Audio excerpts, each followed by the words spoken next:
Hello there, everybody. Welcome back to Star Wars Lads for this week's live stream and Q&A. Hopefully, you're all having a great Tuesday as we get to join you all to run down the latest and greatest in Star Wars news and take your guys' questions live. So if you are just joining us for the first time, send those questions into the chat. We answer them first come, first serve. Super chats get you bumped up to the top. And then, of course, you can join our Patreon or YouTube membership programs if you enter at the correct tier. You do get priority chat access. So keep an eye out on those programs, see which one is right for you. We have a lot of comments already in the chat tonight, which is always great to see. So we can't wait to go through all of those. But before we do so, we're going to get to our stories for the night. And so, as it has been since Andor, not too much in the world of Star Wars news, but there's still some Andor aftermath, including the final numbers, because God, I can't believe it, but it's already been a month since Andor ended. The final numbers for Andor on the streaming charts. And you also have two new Star Wars comic announcements coming from Marvel. So we're looking forward to seeing both of those. We're going to talk about some of that as well as some of the other minor stories. And then we still have a handful of other small stories that we have not covered over the course of the Andor run. So if we need something to chat about, we'll get to those. But as per usual, it probably won't come to that because we have a lot of great questions from y'all. And we look forward to hearing what you guys are thinking tonight. So make sure you like the video if you haven't. There are more people watching right now that have liked the video, so that really helps us out if you give us a like. Subscribe to the channel for more content just like this. We do these live streams every single Tuesday, so if you're new or you're watching on replay, join us on Tuesday nights to discuss the latest and greatest in Star Wars and to ask us your questions anytime you want. So make sure you join us on Tuesday nights for that.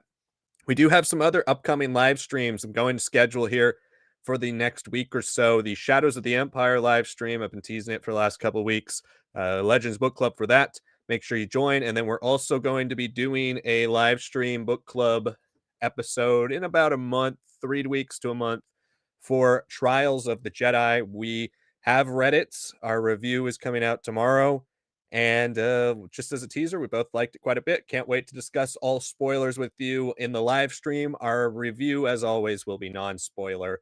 So if you haven't read it and you're just interested in hearing our thoughts, make sure you check out the video that will be up tomorrow.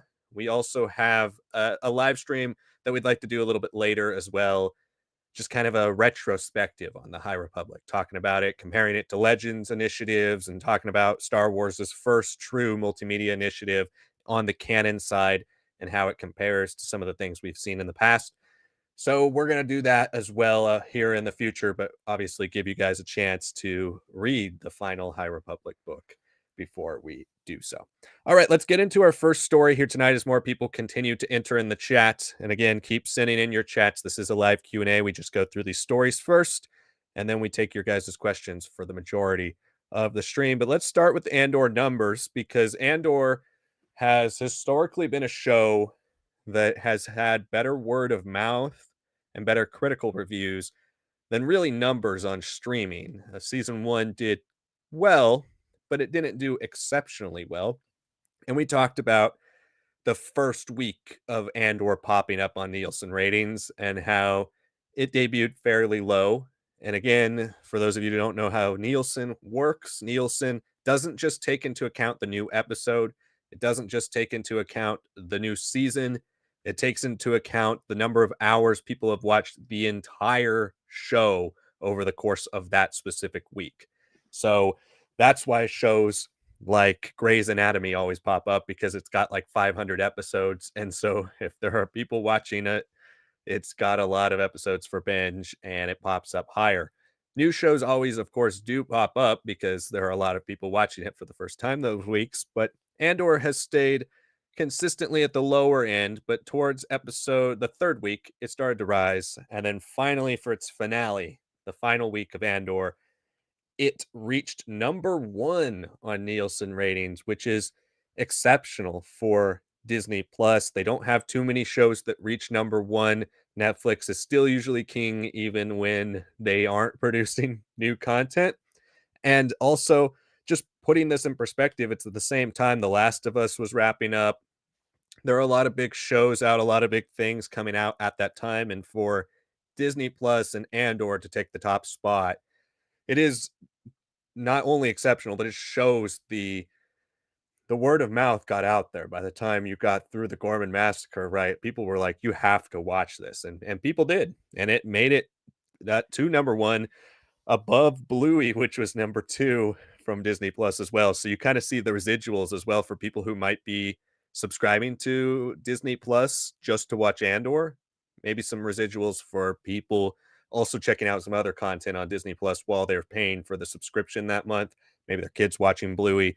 But yeah, Disney Plus dominating top 2. It had 931 million minutes watched in its final week, growing each week from 721 million minutes to 821 million minutes to 830 million minutes, and then over 100 million more minutes in its final week than in its second to last week. So, such dramatic growth from Andor, and just speaks to the quality of the show and the quality of the product and the word of mouth that it got out there. But, Seneca, you hear the Andor top the charts, not just with the highest number for the show, of course, across its entire run, but jumping from 830 million minutes in week 3 to 931 minutes in week 4 just shows you how many more people were watching the episode that week. Yeah, definitely. I mean, again, I think we've both been pretty clear about our opinion on the release strategy.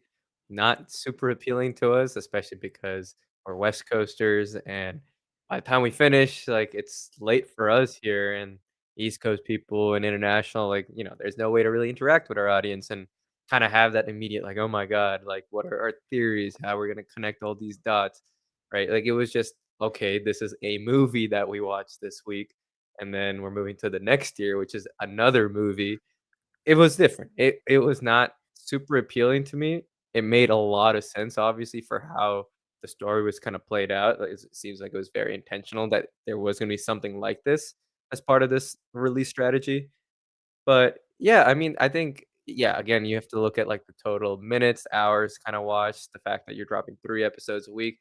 It does slightly recontextualize it because it's not like 1 episode is getting 900, but at the same time, like Liam was saying, that doesn't matter for Nielsen. It's a cumulative, and what's more impressive to me is that jump. It was just the fact that it's not like, "Okay, we know there's only 4 weeks for this." It could be something that's gonna be like season 1 where you start seeing, like, that really strong residual after the finale. People have been hearing some stuff about the Aldani stuff. Oh, they heard a lot about the Prison Break arc, and then that final arc got a couple episodes. I got people excited, sure, and then it just stayed very consistent all the way through for season 1.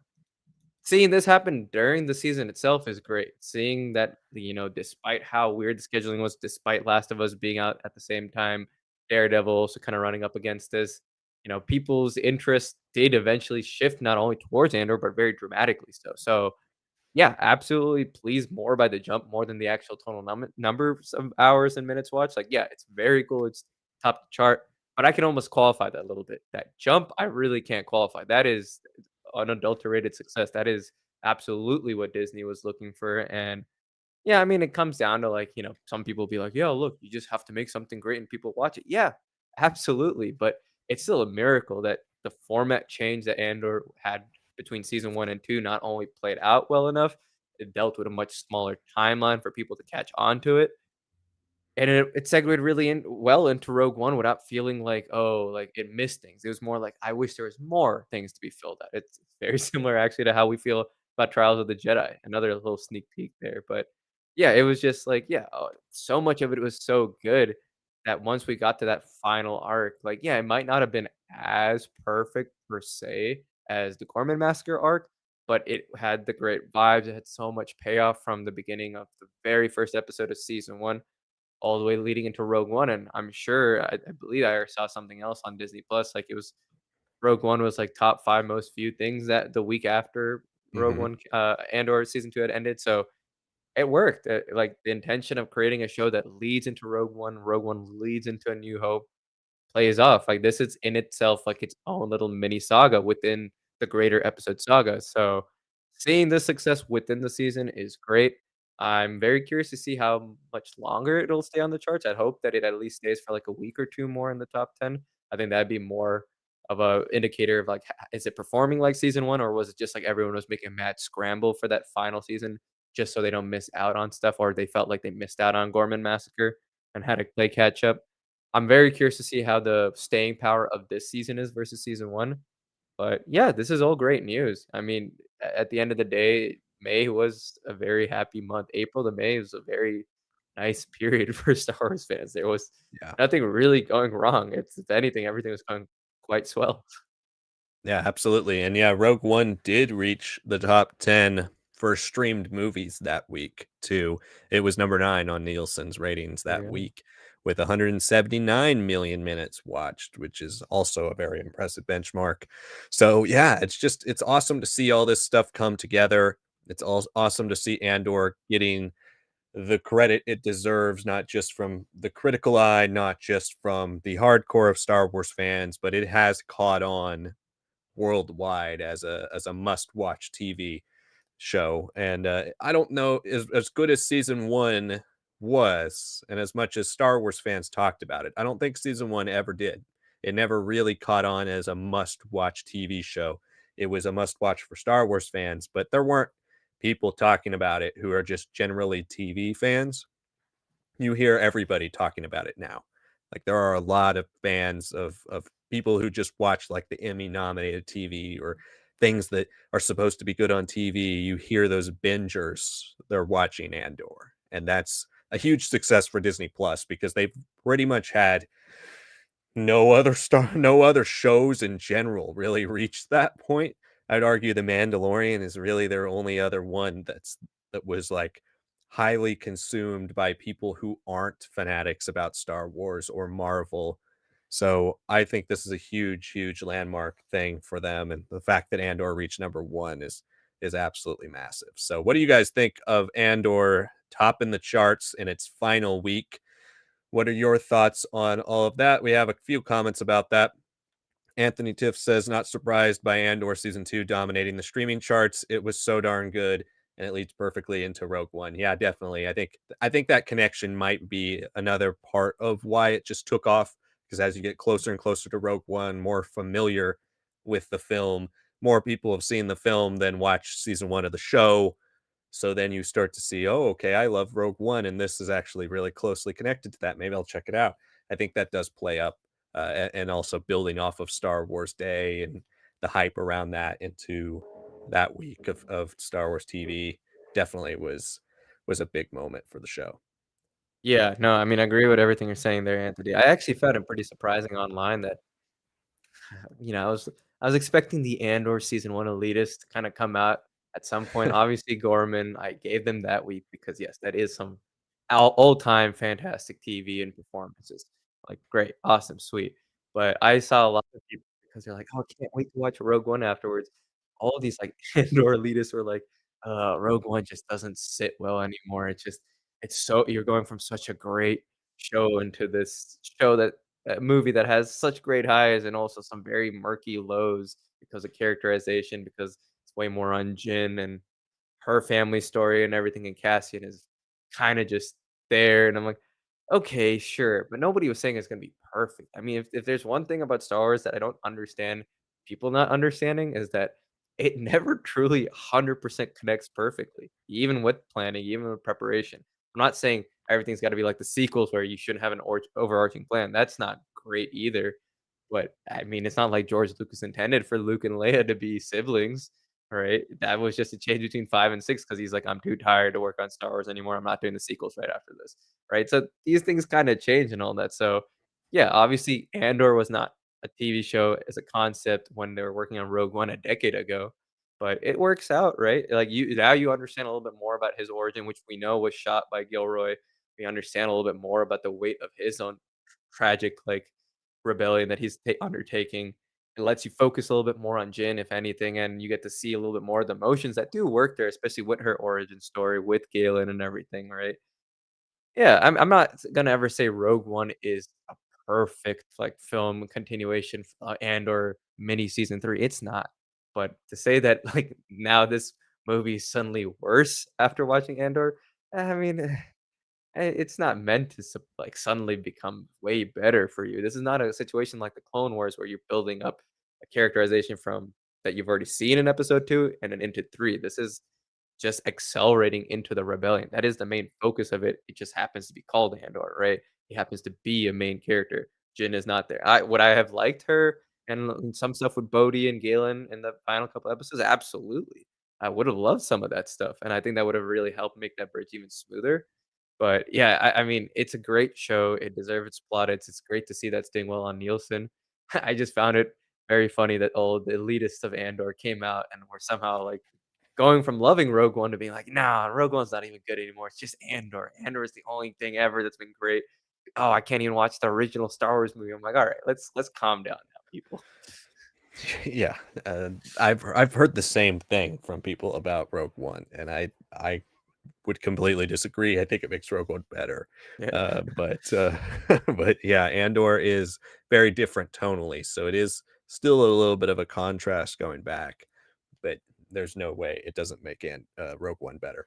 But again, let us know your guys' thoughts in the chat. We'll come back to you. But let's move on to our second story here, which is the announcement of two new Star Wars comic books. First, we have Boba Fett, Black, White, and Red.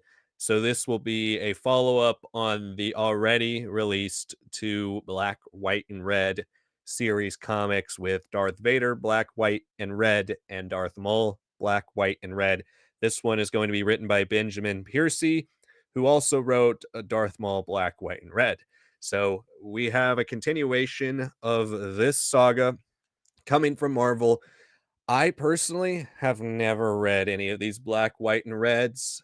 I want to get the Treasury editions before I read them, which are the big, really nice, oversized paperbacks. So I have no comments on the quality of these stories, but I think Boba Fett, I mean, obviously, if you're drawing in black and white, Boba Fett is an awesome character who you can pencil in black and white. So I love the idea of this. I think it looks cool, but I don't know really the quality base to compare it to be like, oh yeah, they should continue with black, white, and red because I haven't read any of those.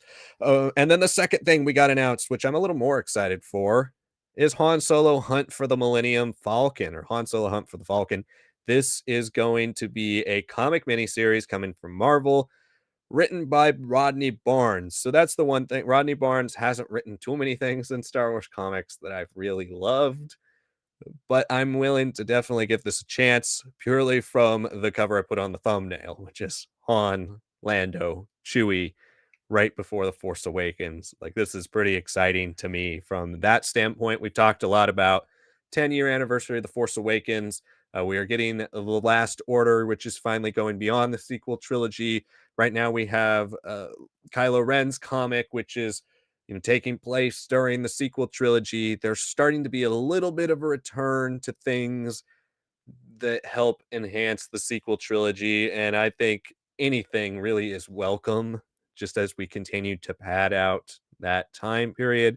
So hearing this, obviously it'll be celebrated, excuse me, as kind of a tie-in to the 10-year anniversary of The Force Awakens.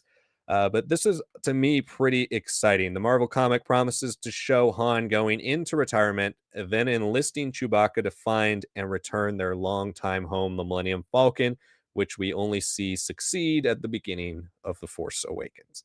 So I think just in concept, this is a fun little story. Am I expecting much from this? Not really, but it could be a nice little addition. Now, when you watch The Force Awakens, you kind of know their whole journey when they reference all the different people they've been tracking, and they're running with the Guavian Death Gang and Kanja Club in the beginning of that film, as well as all the other people they mentioned trying to get the the Falcon back from. So I think it's a fun little announcement. Hopefully it leads to a little bit more from our original trilogy characters in that time period. And I'm definitely interested in seeing how this version of Han and Chewie and everything, what's brought up about the fall of Ben Solo, what's brought up around all of the stuff that's going on in Han's life and Leia and all the things that are centering around that time period. because I just think this is such a rich period for those characters, and we still don't know anything about it. But Sonic, you hear the announcement of these two comics. Which one are you most excited for, and what are your thoughts on both of them? I think it's a bit conditional because I have read both the Darth Vader and the Darth Maul, red, white, and black, or red, black, and or white. I don't know. Well, I get the title mixed up, which order of the colors it is, but um, I was not a huge fan of the Darth Vader ones because it did this weird thing where it was trying to like cram 2 or 3 different stories within an issue, and it was just made things very basic and generic. And the thing is with Vader, especially when you're not allowed to use the full color spectrum, you're gonna simplify the character down to just his imagery, and that's already been mastered in every visual format that Star Wars has done. We've got it in the original film, we've got it in books, we've got it in comics, we've got it in video games like Fallen Order and Survivor. So, if you're gonna do something in this very iconic style that has been used for X-Men like Wolverine and stuff like that, where you can see some crazy, like, stylistic bloodshed and everything, you're expecting a little bit more, and there just wasn't. I was very disappointed, honestly. Every time I read it an issue, I was like, "Why is there, like, 2 or 3 stories here for this length? It doesn't make sense to me." Now, if it's like the Darth Maul ones, that was fantastic because a lot of that did flesh out a little bit more about his training, what he was doing, how Palpatine actually kinda played into the story too. He made a couple appearances. That stuff played really well with, like, the Darth Maul miniseries. It plays quite well with even his EU origins of sorts. You get to play a little bit more with his athletic dynamism that comes with the character more naturally. And you get to see him, like, explore the Force a little bit more, his philosophy definitely is indebted to a lot of the characterization that became a little bit more prominent with the Clone Wars, where he becomes a little bit more of that underworld player as opposed to just a dark sider. But you get to see a little bit of, like, that proto versions of him, and you get to see a little bit more of what that training really meant for him, if he felt like he was valued under Palpatine and all that. Like, there were some very good stories, and, of course, the best thing it did was that it made it individual stories each issue. So it let it be focused and let us spend time on the dialogue. It let us spend time with Maul as a character, and that's something I just did not get with the Vader stuff because of that format, but it works so much better with the Maul. So do the same thing here with everything that we're getting, possibly with Boba Fett, especially because you can jump around through so many different eras. I think this would be honestly a pretty good place if they want to do it. You could do the Cad Bane training arc on Tatooine and just do it here. I think this would work quite well. I mean, Tatooine is just sand, right? Like you don't really need any massive coloring there. It's gonna be tan for the whole point. So you can do some really cool things here with the blaster effects, with the armor suit up and everything, and I think just the stylistic choice of white space, black ink, and red coloring will work quite well. So I think if it goes like the mall one, I'm more excited for that because I'm not sure which way it'll go. Luckily, it is the same writer as mall. I'm hoping it goes the same way. So I would still creep it a little bit over the Han Solo miniseries, but I think there's a lot of exciting things to come out of this Han Solo miniseries. It's not just that we're finally playing into, like, the sequel era once more and building out and fleshing out stuff that should have just continued past 2017. Like, there was just a huge dearth of that stuff, outside of the Journey 2 stuff. That should have been pumped out more and more and more, and we never got that because they themselves didn't have an overarching structure to kind of fill it in at that point. But now that we do, they're going back, they're filling it in. It's good to know what Lando was doing. Lando only really shows up in The Rise of Skywalker, and you're like, "Why is he in Pasana? Why does it seem like he's almost, like, semi retired there," right? Obviously, Shadow of the Sith made a huge, huge case for why he's on this planet. That's great and whatnot, but is he not gonna have any continuing search for his lost daughter? Is he not gonna be connected to Leia and Han, right? Wouldn't these 2 old scoundrels and swindlers still kind of be like, "Okay, we might have to go back to the old ways, things that are tried and true," right? Yeah, of course, I would expect them to, like, team up again, and yeah, and it just makes a lot of sense to me. I think it's gonna be pretty fun to see play out. I don't expect anything big. I think this is gonna be almost like the Smuggler's Run miniseries that we got, like, super early on, where it's like it's a cool concept per se, but yeah, I think this is more just positioning Lando into the story. Han get us a little bit more of an understanding of Kanji Club and Guavi and Death Squad because those are some 2 great names, great outfits, but they just die immediately to the Rathars, right? So I wanna see why, like, they feel so intimidating. Like, we shouldn't just rely on, "Oh, these are the guys from Raid 1 and 2." Like, that's great and all, but the average Star Wars fan in 2015 probably doesn't know that, right? play into some of that stuff, that little hype, that little background that we know about these actors, their roles, why they were selected for the film. Add that to what we've already got. We've already seen Tasu Leach get a huge, huge development as a character in the Bounty Hunters line. I'd love to see his continuation, and now with him more directly playing with Han and Lando and all that. Like I want to see all this fleshed out. Is there enough space for all that in this miniseries? Probably not. But I think because there's already a lot of groundwork in the Bounty Hunters comics, I think this is a miniseries where it doesn't have to try too hard, but I might be able to like develop some really rich stuff that gives us context for the area and the space and the type of people that the resistance is going to be working with and recruiting from. Not just the old timers having to do it again, but what has changed for them? What has changed in the galaxy? Who are some of the newer players that get a lot more of a spotlight in The Force Awakens, but then not so much afterwards? So excited for it. Still would say Boba is a little bit higher if they do it like Maul. Yeah, for me, I just am worried about Hunt for the Falcon. Like, I'm more excited for it just purely because I'm closer to those characters and to that type of subject, but I'm worried that it's just gonna be one of these, like, explain it away in a few pages Yeah. and then doesn't really amount to anything type of story. But it is a 5-issue miniseries instead of a 4, which is a little bit better. I think tying into the Force Awakens, specifically trying to be a 10-year anniversary of the Force Awakens story is certainly a reason for it to matter a little bit more. So hopefully this does come across as something that's significant rather than just something that's just kind of a side story. But definitely looking forward to it. Anthony Tiff says, I'm excited to see some new Star Wars comics. I always love comics, and I actually got recently the Crimson Reign volume set. That's awesome. I'm glad you picked that up. Hopefully you're enjoying that. But yeah, it's always nice to hear new things are coming, especially kind of in this era post High Republic, with the High Republic dominating so many facets of Star Wars publishing, from books to comics, audio, all of that type of stuff. It's nice to hear that we do have these kind of random surprise drops. They don't always have to be tied into some big initiative. And as much as we like the High Republic,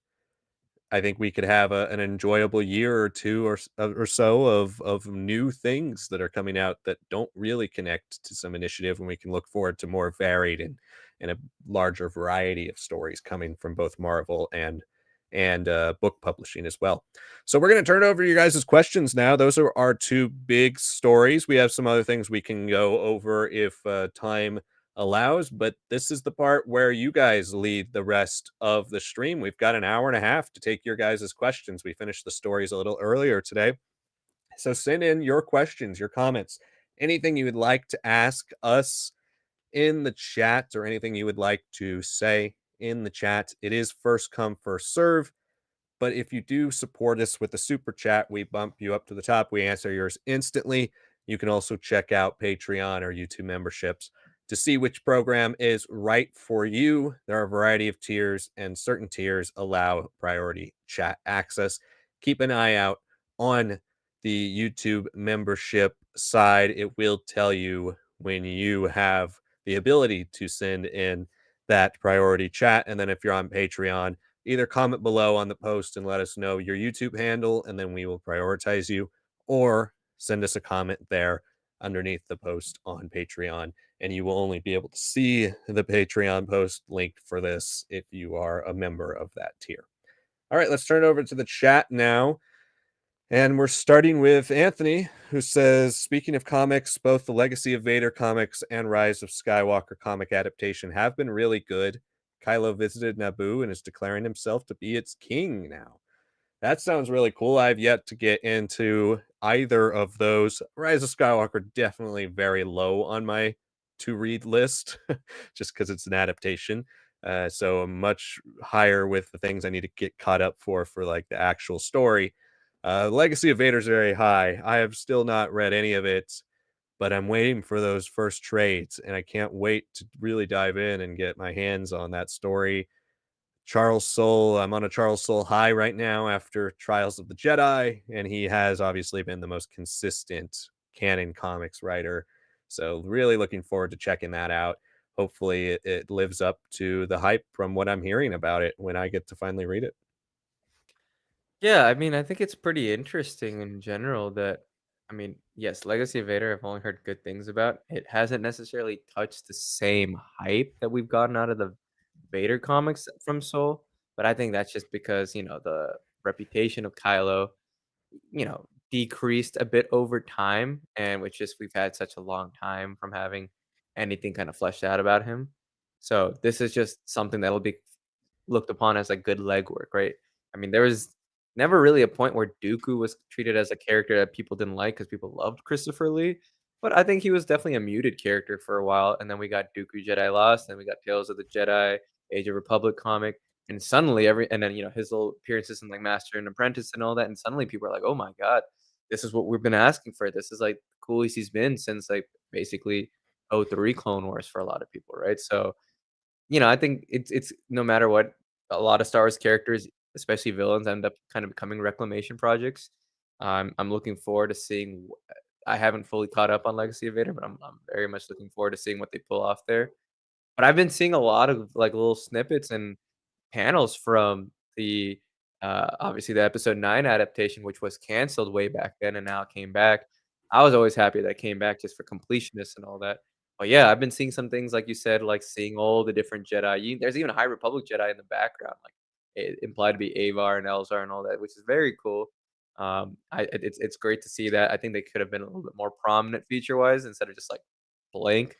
But yeah, like all that pretty cool to me, honestly. I was quite excited to see those little changes, the things that, the script and the direction is implying, but it's not shown.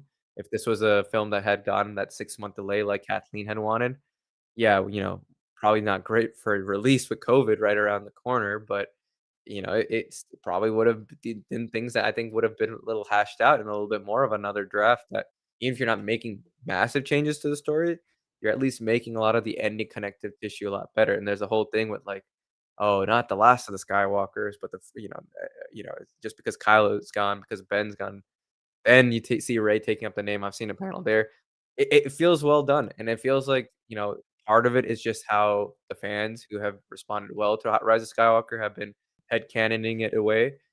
It's obviously been, like, the feedback that people have been giving to Lucasfilm at the parks and all that.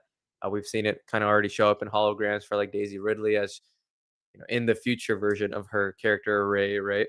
So pretty cool, pretty excited. I think it's great to see the comics actually be used as a medium, like, more in the past where you could see things be expanded out, be improved on, make use of the medium, what it can accomplish that not the other medium probably doesn't get a chance to. This is good. These are things that I think everyone wanted to see, and having some version of it be true to us, great. And, this might be a hot take. I know people do not love the special editions of Star Wars. Do not love how much George played around with it, which is pretty funny because I think Kathleen officially showed off like the original 1977 version at the BFI pretty Mhm. recently, and she's like, "I'm only here to prove to you that this is not pirated. This is real. This is just for validity purposes." But anyways, I think it's pretty cool to see, like, the idea of, like, a special edition kinda be made for episode 9. I think that's a film of all of them that definitely needs that.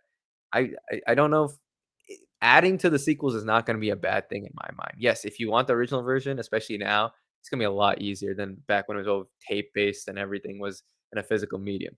I don't think Disney is gonna necessarily do something like that.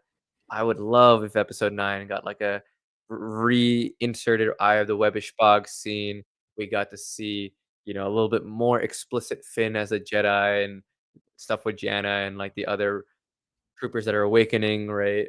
It would have loved to have seen, obviously, this one shot, right, be mastered and redone with all the actors and everybody and just pop up. Like, that would be great. Just wispiness, like the fan edits. We don't need anything massive. And I think that would have been good enough. And if you don't even have to do all of them, you could just do Luke and, frankly, Luke and Anakin. And I think that would have been enough. And you would have like the shimmer of their outlines of the rest, right? Like, you can do something like that. I think that'd be great. It obviously won't happen, especially with how we've already seen how special editions have been received, from George Lucas and how even other great auteur filmmakers oftentimes kinda lose the plot of why they're making these changes in the first place.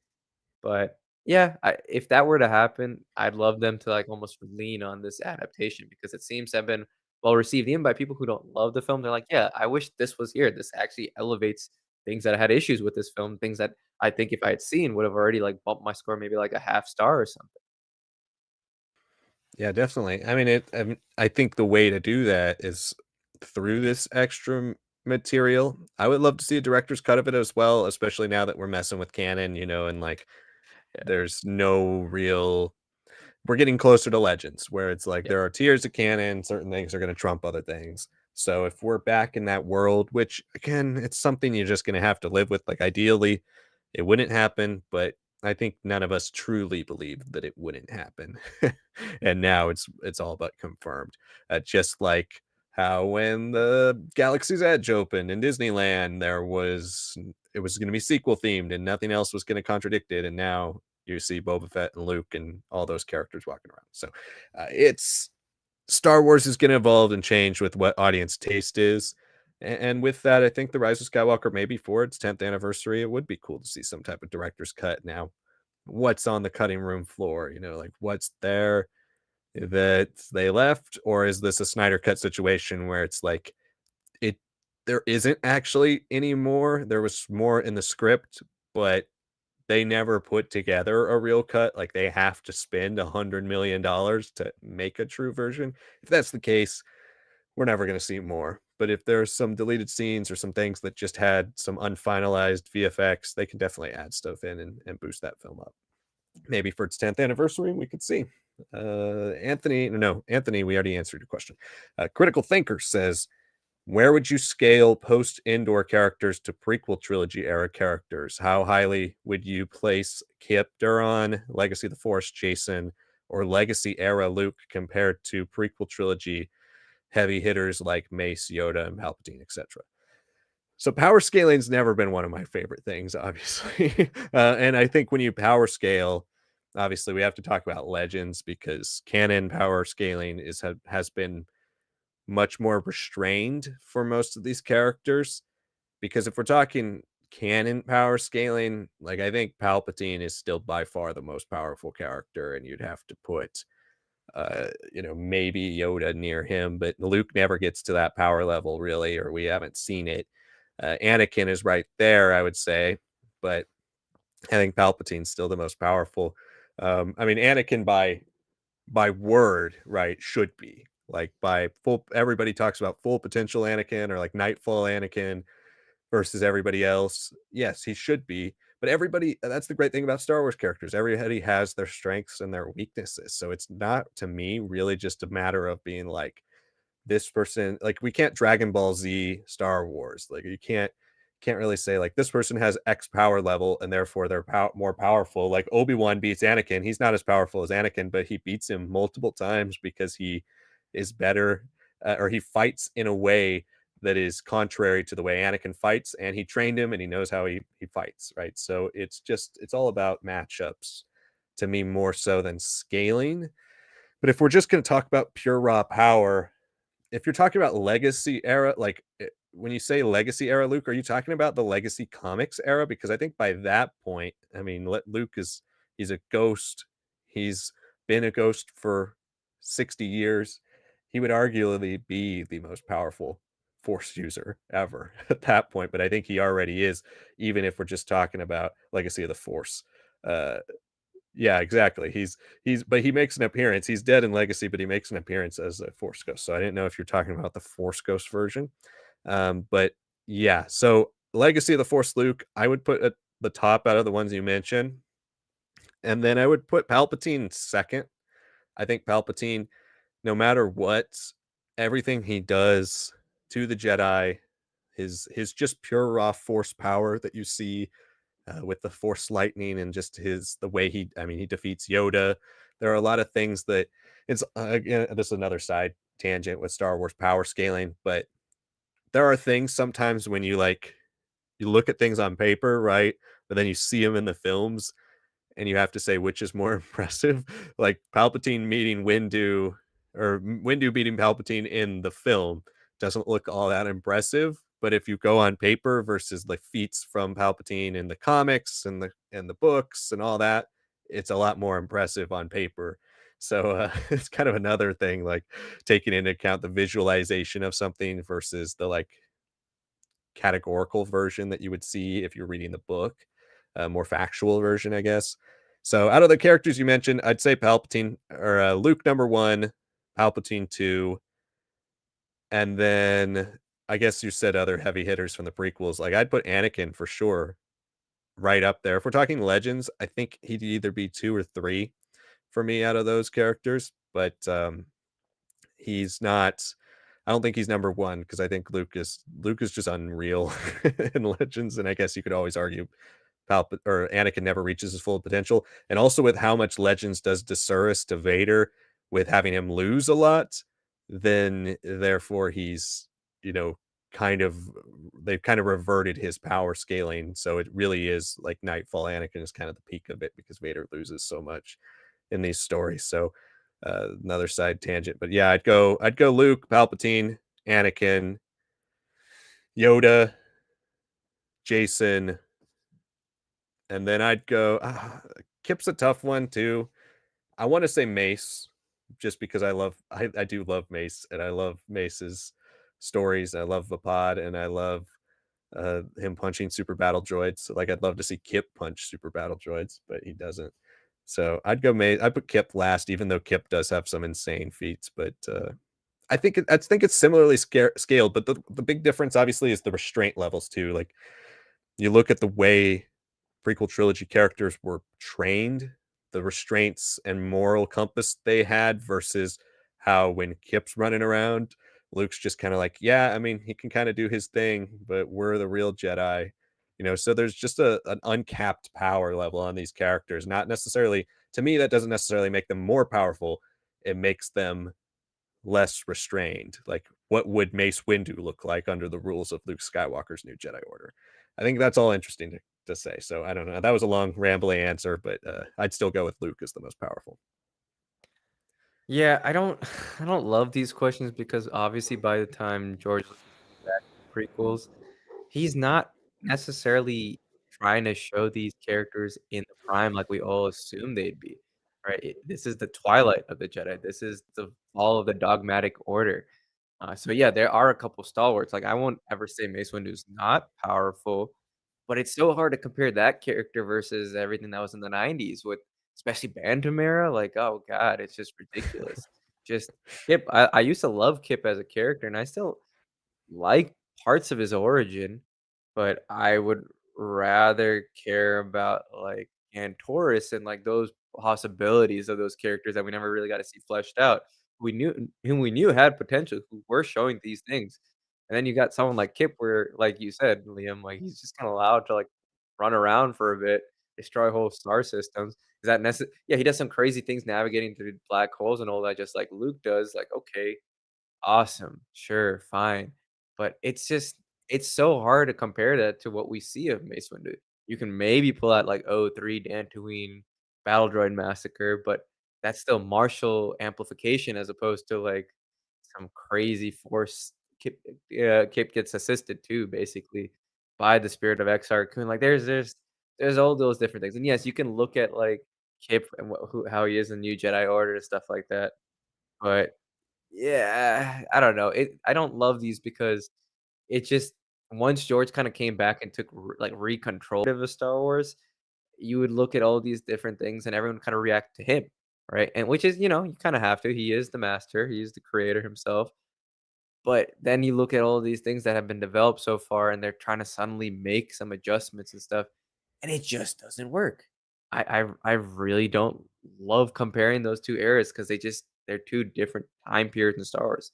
It's just not there for me. So, yeah, overall, I'm not a fan of power scaling. I mean, if you really, really wanna look at, like, even Obi-Wan, right, like how, Liam mentioned it, Obi-Wan is almost mentioned in the Jedi Apprentice books because he's about to go to, like, the farmer's court that he's, like, kind of underpowered, like, he really doesn't have a strong grasp of the Force.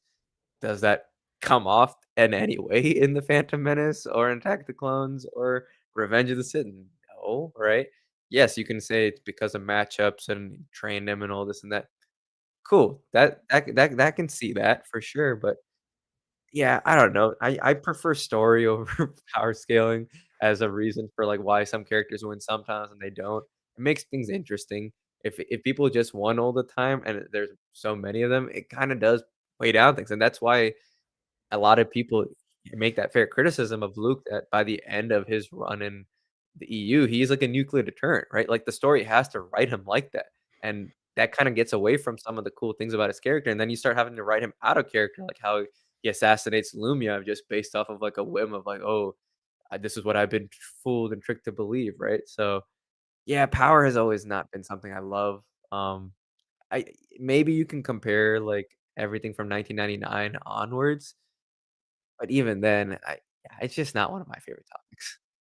Yeah, it's just it's a tough one because some people like to act, especially I think mostly because of shows like Dragon Ball Z, which I love, but they're Yeah, not like it's not relatable to Star Wars at all. Like one of my good friends in college, he had never seen Star Wars, and so we watched I think the Phantom Menace first, and he was like, "So what's like Anakin's power level?" I'm like, "What?" Like that doesn't apply at all to Star Wars. So it's definitely a difficult thing when talking about Star Wars and all that because there's contrary information, right? And getting to Anthony's super chat, which thank you so much for the super chat, Anthony. Greatly appreciate you supporting the show and all of your comments across all of our live streams. Anthony says, in my opinion, Vitiate, aka the Immortal Emperor, is the most powerful, more powerful than Sidious in Legends and in canon, or in Legends. In canon, is that a hot take? Also, Darth Malgus more powerful in Malgus. I'm not sure what you're saying there. I mean, Malgus is more powerful than so you think Vitiate's more powerful than Sidious, Malgus is more powerful than Vader. I would agree with you in Legends for sure about Malgus more powerful than Vader.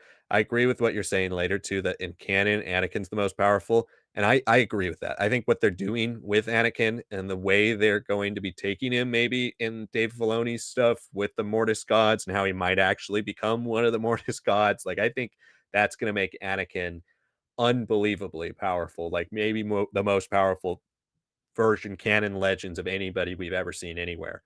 So that's going to be really interesting to see what they do there. As for Vitiate versus Sidious, that's another thing that like is down to like, do you take the letter of the law or the spirit of the law, right? When you look at Vitiate's feats versus Sidious's feats, you would argue that yeah, he does way more things that make him more powerful than Sidious. Like you don't see, I mean, Sidious has the goofy fight with Mace Windu, right? Like those you don't see those from Vitiate. You can argue mediums and stuff like that, but almost everything Vitiate does makes him seem more powerful than Sidious. But then Star Wars power scalers will say to you, well, the Bainite Sith are more powerful than the Old Republic Sith, and that yeah. in Bainite Sith, every Sith after who kills his master is more powerful than the previous one. So therefore, Palpatine should be the most powerful of the Bainite Sith lineage because although Vader kills Palpatine, he kind of like takes him by surprise at the end. It's not like a direct fight one on one, even though Palpatine also kills his master similarly. So you hear a lot of people who consider themselves Star Wars power scalers be like, well, I think actually Palpatine is the most powerful because he's the culmination of the Bainite Sith, the Sithari in some ways. But yeah, I think it's a very difficult question, but I can completely understand your opinion on Vitiate. I don't think it's necessarily a hot take, Vitiate versus Sidious. I think the hot take would be more so Malgus versus Vader. But in the way I would agree with you more so is just because of how many times Vader's lost. Like, would you really say that some of the people Vader's lost to in the dark times are more powerful than Darth Malgus? I personally wouldn't from what I've seen, of both characters, right? Like you see these incredible feats that Malgus does, whether it's in the game or in the trailers. And yes, again, scaling to medium as well. It's a video game for video games. Like Cal Kestis looks like one of the most powerful Jedi ever. Is he really? Probably not, but you play as him and he's killing hundreds of stormtroopers all the time and doing flips and all this stuff, right? So it's scaling to medium as well. It's difficult to compare video games to film or video games to books.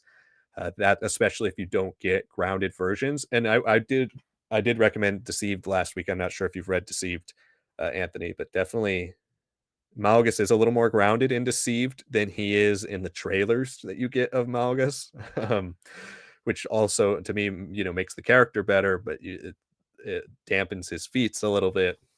I don't know. It's all a you could really go in circles with the question, but I do think you have more of a hot take saying Malgus is more powerful than Vader, in my opinion, than Sidious or Vitiate over Sidious, because there are still, even though people follow the Bainite rules of power scaling in Star Wars, there are still a lot of people who are like, no, Vitiate, I mean, the things he does are unreal. So he's the pinnacle, and then you kind of have the Dark Age of the Sith, where you have the Brotherhood of Darkness and stuff, and that resets it. And then the Bainite Sith are arguably trying to get back to where Vitiate is, and I can definitely take that argument for sure, because I think that's very logical, more logical than just saying, well, because Vitiate's before Bane, then he's not as powerful. Because it's like, did you see the things he does? Because he does things that nobody else in Star Wars does. So I think I would kind of agree with you that it's definitely close between Sidious and Vitiate. Um, but yeah, that's a great take. Thanks for sending in that super chat. Yeah, I generally track along the same line of thought as Liam does. I do think that Vitiate could arguably be bigger, especially because of the Eternal Empire stuff, right? Like, yeah, it's already crazy that he kind of like lives for thousands of years because he's basically swallowed up all the force energy of the inhabitants of the planet. That's how he kind of gets his name, if anything, right? So like we haven't really seen even Legends Palpatine really do that. He's been more of a guy using like archaic technology, ancient Sith weaponry and stuff like that to fuel him. Yeah, and there's that implication in Dark Empire that he's lived many a lives, right? So that's also very different than what we have in canon, where it's like, yeah, he has lived a long time, but not that long, not like possibly thousands or hundreds of years, right? So yeah, I can see that, especially because once he does that, and then he gets his Sith Empire, gets pushed back, and suddenly there's a whole other Eternal Empire that he's just been jumping between bodies and all that. You're like, "Oh, okay, like, kinda crazy, but alright, we can work with that." And yeah, it comes down to the video games just being this is where proper power scaling and fantasy, all that is way more important because that's how games are built. There are specific rules and hard limits and hard peaks for all these characters. It makes sense, right? And that you kind of have to play around with that. And I mean, everybody loves kind of the Palpatine archetype. Everyone likes an absolute evil, right? It's just it gets harder once everyone is at that level and almost everyone is acting that way. Then it starts to like what makes it different, what makes it more interesting. That's why characters like Malgus and all that have quite a lot of reputation too, because they bring something a little different. You can call him the Vader of that era, but he is a lot more Anakin than he is Vader in a lot of ways, and he's much more of a bruiser and everything. Like there's some very interesting things about him and his journey throughout the conflict of the Cold War and everything in Star Wars: The Old Republic. So, yeah, I can say for sure, I think in Legends, just because of the feats that Vitiate pulls off, I will say, yeah, I can absolutely see everything with Vitiate being more powerful than Mortal Emperor. It's not a hot take either for Malgus being more powerful than Vader, because like Liam said, Dark Times just really hates Vader. Like, he has a couple cool things, like when he kills, like, the Darth Maul clone and everything, like, "What could you possibly hate more than me, myself?" Like, those are some cool lines and stuff in the comics and all, but then, like, Cortosis blades and all this, like, he falls for cheap tricks and has no adjustments, right? Like, yeah, there's some great stuff like Darth Vader in the Ghost Prison, but you can't have all these, like, authors come in, put their stand-in characters, and then just defeat who's arguably the coolest, best villain the Star Wars will ever have, right? That always bummed me out when that happens, so yeah, it's not even a question. I think Malgus is way more powerful than Vader in Legends because when he gets beat down, he comes in with more vengeance. The way Vader's treated, not really, right? We don't have a Rogue One hallway sequence. We don't have a Fallen Order. We don't have a Survivor where like he's looking like he's doing it and then he still does something crazy, right? Like there's nothing quite like that. So canon has just treated Vader way more authentically, I think. So I have to give it to Malgus as well. Yeah, and I think the only defense really of Vader in the Dark Times and Legends is just saying, well, maybe he's still getting used to his suit and that type of fighting scale, and he gets more powerful as it goes on. But still, even then, like a few years before New Hope, he loses to Star Killer, stuff like that. Yeah. So I mean, it's hard to justify. But yeah, thanks for that super chat, Anthony. And then Critical Thinker follows up and says, would you put Fate of the Jedi Jaina higher or lower than prequel trilogy Mace, Yoda, or Anakin? That's another tough one. And I think on paper you definitely have to put her higher than Mace, and I think you'd have to put her higher than maybe Anakin if we're talking Legends. I don't know on a power level. Like if you're talking, that's again another technicality with Star Wars power scaling. It's like, are you talking force ability, like the innate force ability? I don't know if I'd put Jaina higher than Yoda, and I don't know if I'd put her higher than Anakin. But if we're talking about her dueling capacity, her dueling ability, plus her force scaling, the combination of the two, she might be a better duelist than Yoda. She might be on Mace's level of dueling. She might be on Anakin's level of dueling. And so it's again another tough one. Uh, I don't know where I'd commit her. I would say probably above. I think above Mace, but right around. I would put her below Anik or Yoda. Um, Talking usable power, not power potential. So I mean, but usable power, but also are we talking about her skills with a lightsaber? Because if it's just force versus force, I'd put her lower than Yoda. But if it's with the blade, I think she could be close. Even though Yoda's a sneaky good duelist, Jaina's arguably the best ever. So I think that raises her for sure. Yeah, I mean, you don't get called Sword of the Jedi for no reason, right? Like you were about to have your own trilogy of this stuff too. So, and you become the Empress fell, which again, I do not like that. I really do not like the idea of the children of Vader starting another empire, benevolent or not. There's just a lot of imperial apologia and later EU that, it makes sense because you have to do that for Star Wars legacy, but did it have to be stuff like that?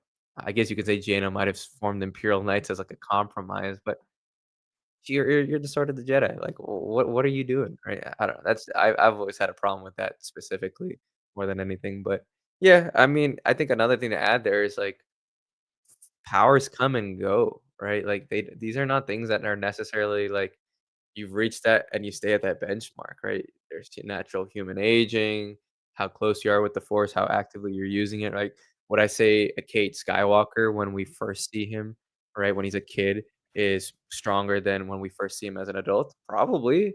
Yeah, because the dude's been using death sticks and everything and like repressing himself, right? Like no, that's a real thing with Star Wars characters. Their power is innately tied to their circumstances in a lot of ways, right? You don't have to love Sabine being able to do the Force immediately a second time, right? But I can almost play that off as like adrenaline, force and adrenaline, and then it kind of comes levels out again, right? I can see stuff like that happening. It's not like Dragon Ball Z where it's like once they reach that, they stay at that level unless like you're Gohan because for some reason Gohan always just falls apart every time he takes a little bit of a break. But everybody else is just like they're there. They don't ever drop. They only improve, right? So it's hard to say. And like you're saying about Shimra almost beating Luke in New Jedi Order. Yeah, but again, that's a Luke in New Jedi Order. That's just after Bantam era, right? I'm saying Legacy of the Force Luke is a nuclear deterrent because at that point he's got Force Judgment, Electric Judgment, all these different things, and you're like, oh, okay, like just how much longer can this old man like keep on like outclassing the rest of the galaxy, right? And be a threat to not just his enemies, but arguably the Republic and everything, right? So that's more what I'm saying there. But yeah, I mean, it kinda comes and goes, right? Would I take Luke in Legacy of the Force as a duelist over New Jedi Order Luke? Probably not. I think at that point, because of just how massive that conflict is and how active he is and how much younger he is, I'd say he's a better duelist, right? It's hard, right? These characters may not necessarily have the same Force potential, or they might get more and more seasoned in the Force, but then they might, like, have drawbacks with their, your power and everything, right? Like, a great example of that in canon is we've seen Obi-Wan with his training with Qui-Gon and everything. He becomes more I think he's way stronger in the Force by the time of the original trilogy, right? Is he martially anywhere close to his prime? No. God forbid, no, not at all. But am I gonna say he's weak now? No, because then he's got the Force, and I think the Force is way more in tune with him and his abilities there, right? He just happens to not necessarily have to use it in active combat. He's using Force mind tricks. He's making a little set like hitting a wall panel and distracting people, right? But would I say that's a weaker Obi-Wan in the Force? Not really after all those years of training. It's a hard thing because it's not just power in Star Wars. It's usability, it's environment, it's situations. Everything really makes a difference there, and that's why I really don't like power scaling in Star Wars. I like if there's a good story and a good reason for why they're able to win and why they're able to lose. That's I take that more into account than power scaling. Like it's a great food for thought, but because of the history of Legends and how Legends was so much more book driven at first before it kinda went back into, like, the medium of animation, live action film and games and all that. It just they had a full runway during the Bantam era, and it was just unregulated, and that had a play in Del Rey and what they were doing with their characters too, so yeah, it's tough for me. If we're talking canon, it's a little bit cleaner, but even then, I don't really love that. I like story over whatever is happening with the different, like, martial agility and all that. I just don't think of Star Wars characters like that. Well, thank you for those questions. That was an interesting conversation. I think we're going to move on to your next question, Critical Thinker, which is if Disney announced a new Star Wars film or show centuries after the original trilogy with minimal returning characters, not based on the legacy comics, what would you want to see out of it? It's an interesting question. And I think it's kind of almost impossible to answer because it could be anything. Like, it could be literally anything if you're taking out returning characters, right? If you're taking out, like, the Skywalker bloodline, if you're taking out remnants of the Empire, remnants of the New Republic, all that type of stuff, it could be anything. But I think I would want it to obviously tackle and stay in the same themes of Star Wars, which would obviously center around the Jedi, center around the Force and how that's changed. But I'd want them to do something wildly different with the government. Like I would want things to have changed dramatically. I would want the galaxy to have expanded and maybe these unknown regions are no longer unknown. I would maybe a bunch of different governments exist at the same time, but are peaceful with one another. They're not antagonizing each other. I would like to see the galaxy change and grow and expand and not just be a new empire versus a new republic or new Sith versus new Jedi. Like it doesn't need to necessarily be that. So if you went centuries beyond the original trilogy and centuries beyond the sequels, I would love references to our old stuff in terms of like this person's legacy led to this and that and that. But I would want things to feel really different. And that would include the way the Jedi behave, the way they acted, the way the order exists, the way the Republic or whatever government is existing at that time, the conflicts that they're going through. I just would want it to feel really different. I don't know how to really specifically give an idea because I haven't really thought about like a specific type of enemy I'd love to see them fight or something like that. But I just would like it to feel very different from the core Star Wars but keep the same themes. I mean, that's something we talk about a lot when it comes to reboots or sequels or anything like that in a universe is not just how do you tell the story and like what stories told can be considered quote unquote Star Wars, but it's all about a feeling and a vibe and like a way it embraces the core themes. And different things can tackle that in different ways. Andor tackles it very differently than the prequels, which tackles it differently than the originals, which tackles it differently than the Mandalorian. But there's still this kind of core fairy tale, core theme of goodness and hope and stuff like that that's at the core of all those things. And so I think you got to keep that, but change everything enough to make it feel like it's centuries away and not do the like old Republic to the prequels era thing of everything's the exact same and it doesn't change because then you might as well just tell stories in that same era. So that would be the big thing for me. Yeah, I haven't thought about this sort of question too deeply, but I've kind of thought about the galaxy as a whole. Like, I think something that obviously is going to be tackled right now, it post sequels, right? Once we get fully into that, I think there's going to be a lot more multiple governments. I don't think we're going to have like a central government and an insurgency like the First Order. I wouldn't be surprised if there's Sith Eternal versus First Order, like, I'd love to see kinda, like, more infighting, more divisions instead of, like, "Oh, tangentially, we're working together." I'd like to see the villains almost kinda have their own issues with each other, and obviously, I'd love to see the heroes have, like, their own different things, different governments, and then the Jedi actually allowed to be just, peacekeepers for all, like, where they're not, like, tied to a senate, they're not tied to a government per se. They're kinda going back to, like, what Qui-Gon and everyone was hoping for, like, what how the High Republic Jedi functioned prior to having pure senate oversight and everything. So, yeah, that's kinda what's gonna happen, 40, 50 years after the original trilogy. But what I see possibly being something very interesting for, like, 100 plus years is, like, there's this assumption that every, like, hero origin story kinda has to happen in the Outer Rims, not the Outer Rims, Wild Space, and then unknown regions. Obviously, we do have Ahsoka opening the door up to the other galaxies, but I want that to be used fairly cautiously. I don't want us just to have, like, intergalactic wars at every 20, 30 years. That just runs into, again, almost like its own sort of power scaling issue where it's like, everything is coming and going, and everybody's now at this crazy level. But I would absolutely love to see, like, a story that's kinda set more in, like, the mid-rims and the colonies areas, and that's from there, they're almost, like, pushed out to the outer rim. There's always, like, outer rim, you set up everything there, and then you push inwards.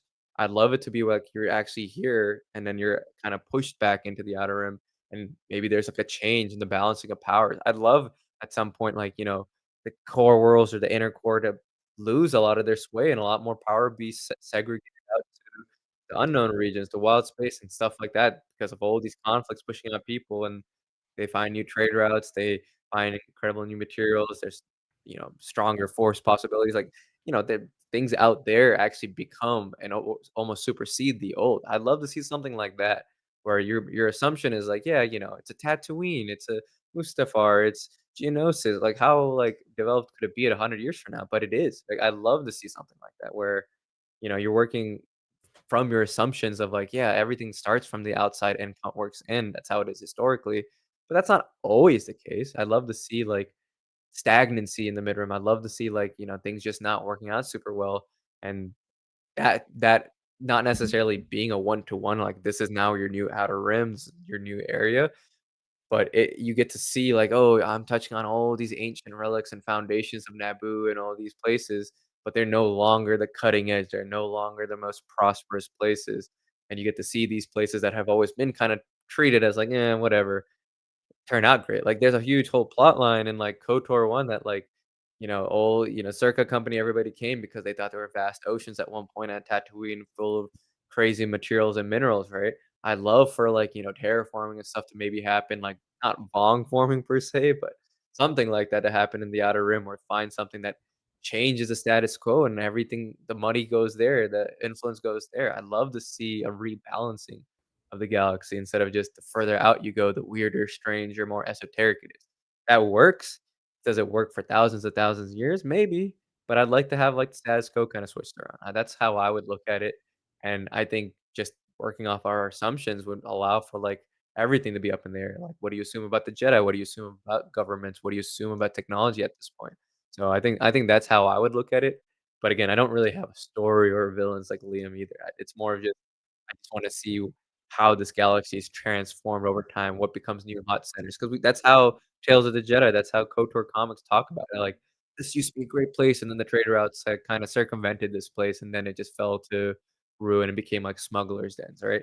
Kinda do that at a bigger scale with, like, what you assume is one of the richer parts of the galaxy, the more inwards you go. Flip it on its head, and I'd love to see what come out of that.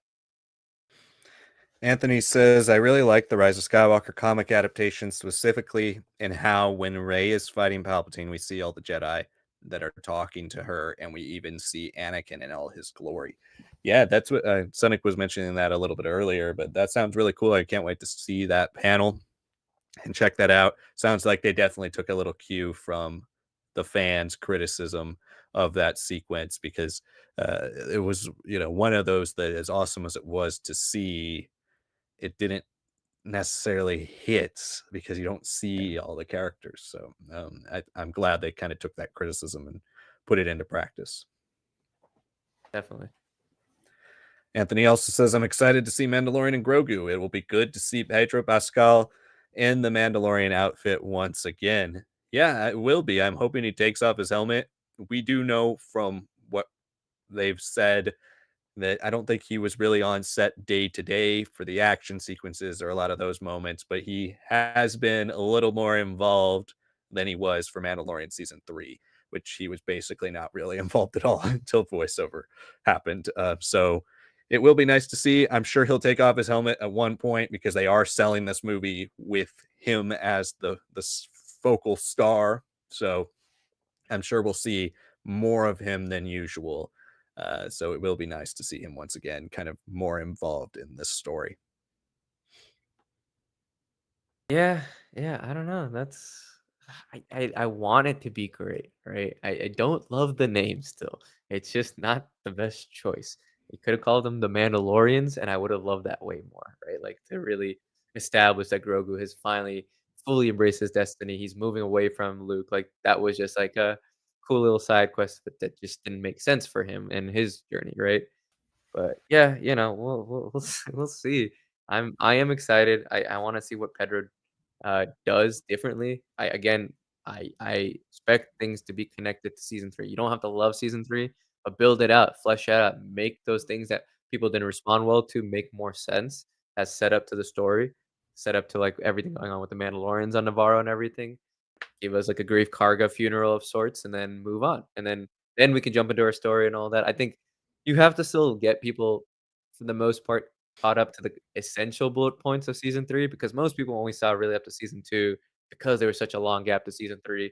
They don't really know about the episodes in Book of Boba Fett unless they were keeping up with every single thing that is basically Mando 2.5, right? So I think that film is going to have that challenge a little bit too to work around, but hopefully things will be good.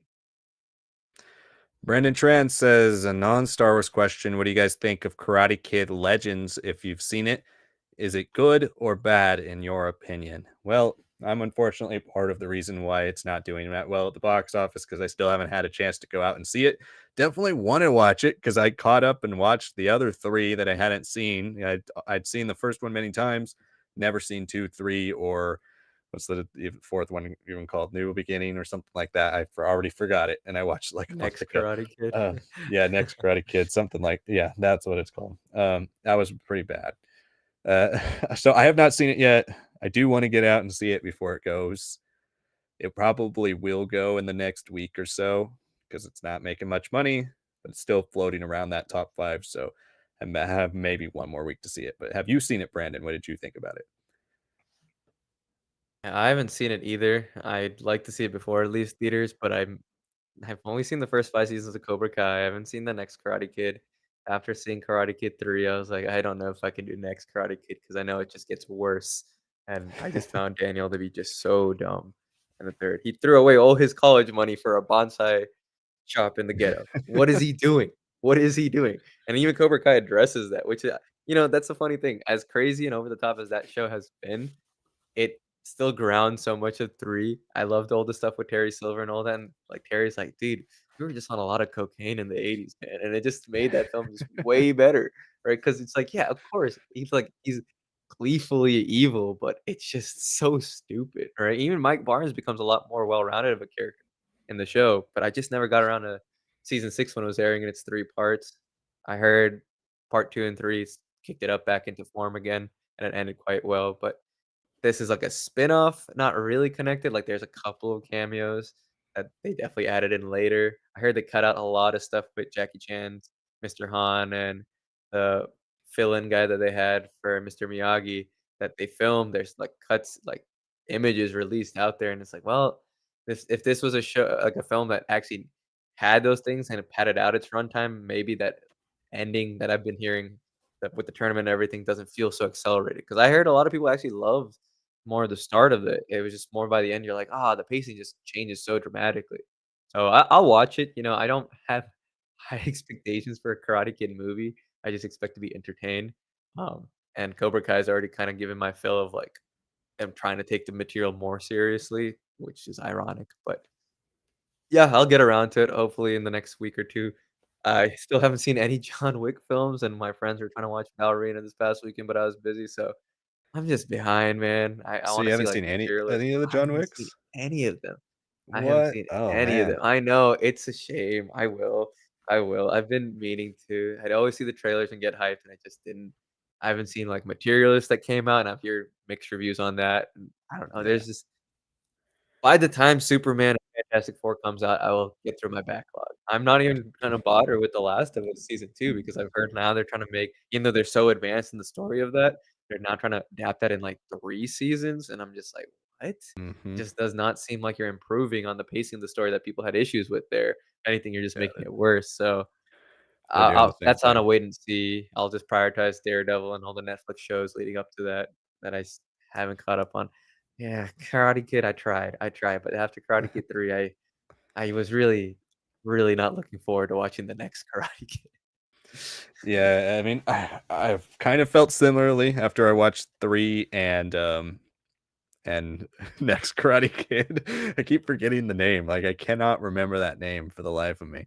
But it is something I want to see, and because it was slightly positively received, like, very much so 50-50, but slightly more positive, it's on my to watch list, and, because I subscribe to the Regal, Unlimited. So I try to see as many things as possible because it's one payment a month, and you can see everything. So it's not really for like, oh, I don't want to spend the money. It's just been busy. It's been hard. My weekends have been super busy. It's been hard to get to the theaters. But I'm still behind. I wanted to see How to Train Your Dragon. Haven't seen that. I wanted to see uh, Ballerina. I haven't seen that, and I've seen all the other John Wicks, but I haven't gotten to see Ballerina yet. Haven't gotten to see Karate Kid. Trying to think if there's anything else I'm behind on. I was interested in Materialist, but yeah, it did get kind of mixed reviews, so it probably will bump down towards the bottom of my really want to see just because it's not as summary of a movie to me as Yeah, some of these other ones. um, but I finally saw Mission Impossible a couple weeks ago. yeah. Finally got to see what else did I see recently? Let's see, I'm pulling up my letterbox. Oh yeah, I saw Phoenician Scheme the week that came out, and saw Mission Impossible. Saw Lilo and Stitch, unfortunately. Saw, yeah, I think that's kind of it recently. I've been catching up, but man, I gotta, yeah, I want to do like a triple feature. I love going to the movies for double features, so I need to do a full on movie day, and get through some of these things that I haven't gotten to see. Then there's been like the stuff on streaming too. Like I want to watch Predator: Killer of Killers. I want to Yeah, watch God, what was that other one? Then there was another one that was out. I can't remember. Um, but I was interested in like Life of Chuck as well. I don't know if that's still in theaters near me. very limited So there's release, been yeah. yeah. So there's been a lot of stuff I'm interested in, but it's been hard to get to the theaters. May and June were just have been very busy, but hopefully things are starting to calm down a little bit. I already have my tickets for Fantastic Four and for Superman, so I'm going to those for sure opening night.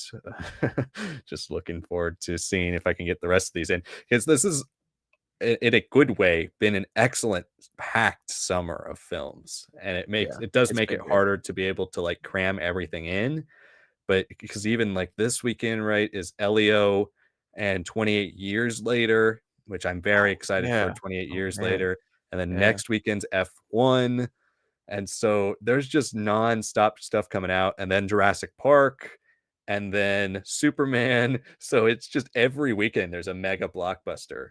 And it's not until Superman comes out. I think there's a 2 week gap between Superman and Fantastic Four where there's not a super high profile movie coming out. But yeah, it's like every weekend, which is awesome as a moviegoer. but it's negative if you're busy and you're trying to catch everything. But I'm looking forward to trying to catch up here pretty soon. But thanks for that question. We'll let you know as soon as we see Karate Kid. Brandon also says, second non Star Wars question: which popcorn bucket design from the new Fantastic Four looks most interesting to you? Galactus Head popcorn bucket or Herbie popcorn bucket? They both look pretty cool from what I remember. There's a Fantastic Car one too, right? I Yeah, like from the Cinemark. Galactus one. Although, I'm never a huge fan of the cheap plasticky faces, but it is Galactus and it looks very cool. That would be more so like if I'm gonna buy a popcorn bucket, I kind of want it to be something that I would put proudly on a shelf because there's nothing else to really use it for. It doesn't store actually that much popcorn. um, so I think I would go for Galactus. But Herbie is pretty cool. That one looks a little more detailed from what I remember. And the Car one's all right as well. But they all look pretty neat. But I think I'd go with Galactus. Yeah, I think the Galactus one is probably better. I know the Cinemark Fantastic Car, I think it's just paper, like construction paper, or like Oh, really? cardboard paper. So it's like more of like, the employees just kind of fold it up together. The That's Galactus one lights up and all that. That's cool and all. I'm not gonna pay $80 though. That's a ridiculous. $80. It's $80. It's Holy ridiculous. crap. Yeah, no way. Then never mind. I don't need a bust of Galactus that badly. Yeah. I'm very good with my collection I have now, and I absolutely don't have any room for it. So that $80 is definitely out. But yeah, which one would you get, Brandon? Which one do you guys think looks the best? Scrolling through here, we have. Sorry, my computer is glitching. But the next question is Brandon again, who says, or no, it's a critical thinker who says in episode 2, why did the shapeshifter not just leave the bar instead of trying to shoot Obi-Wan? Assume you're talking about Sam Wessel. Yeah. There's Oh. no specific real reason. I could throw out that obviously as she transforms back into her true self, she's still wearing the clothes she's wearing. So if they know what she's wearing, even if she changes into a different person, they'll see her still. And Anakin is kind of patrolling. So you could say that. That could be an excuse for it. The other reason is they kind of have the entrance blocked off. I mean, maybe she could have found an entrance to leave, but Anakin's walking around and he's trying to sense her. He's trying to capture her emotions as she, tries to escape. So maybe her kind of cool, confident, taking out a Jedi. Maybe it'll boost her cred as she's a big, friend of Jango Fett. So maybe she's trying to boost her cred and get a little more independent. I don't know. I'm coming up with excuses for it, but yeah, she probably could have just stolen, knocked somebody out in classic Star Wars fashion, took them to the bathroom, changed into their clothes, and Mhm. shapeshifted into them and walked out if she wanted to.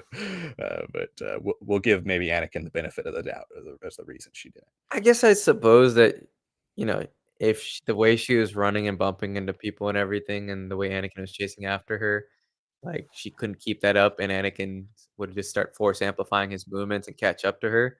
So maybe she thought the element of surprise. My headcanon is that she really just wanted some death sticks from Elon Bago, and she Yeah, really just was like, "I'm having a rough day. I just need to, settle in." And then she just didn't have enough time, and she's like, "Alright, you know what, maybe I have to knock out this Jedi and then get my fix and then get going," right? But, yeah, I mean, it is that thing too, right? The outfit doesn't change, right? If the outfit changed colors or is able to be modified, that whole move makes a lot more sense. But, yeah, I mean, it's not easy to keep running after you crashed, sh right? Like, you people don't suggest people in a car accident to, like, start going for, like, a 2-mile run, right? So, maybe it was true. kind of that sort of situation, like, "Hey, you crashed from a massive height, and, you're stumbling about, like, try to hide, right? Try to keep yourself hidden." It was stupid for her to try to think she can get the jump on Obi-Wan and Anakin, who are especially Obi-Wan, who is once he got to sit in the little air speeder, he got to kinda relax compared to Anakin at that point.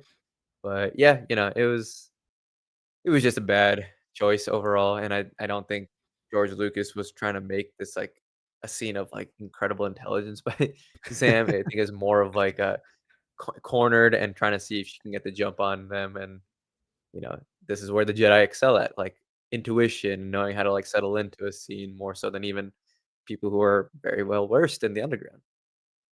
Yeah, and I think another excuse I could maybe give her is maybe she thought Obi-Wan was his senses were a little bit dulled by his Mm. drinks, but, that would have worked a little bit better if we would have seen him be like, "Yeah, let me have a shot," and then he just pounds it, and right, and then they cut back and he's got, like, 4 empty glasses in front of him, and then she's like, "Okay, now's my chance because this guy's Yeah. getting hammered."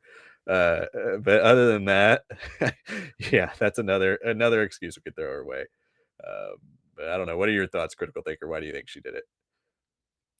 Let's see, scrolling back up here, we have Brandon Tran again, who says, should the big major studios like Disney and DreamWorks continue or stop making their live action remakes of animated movies?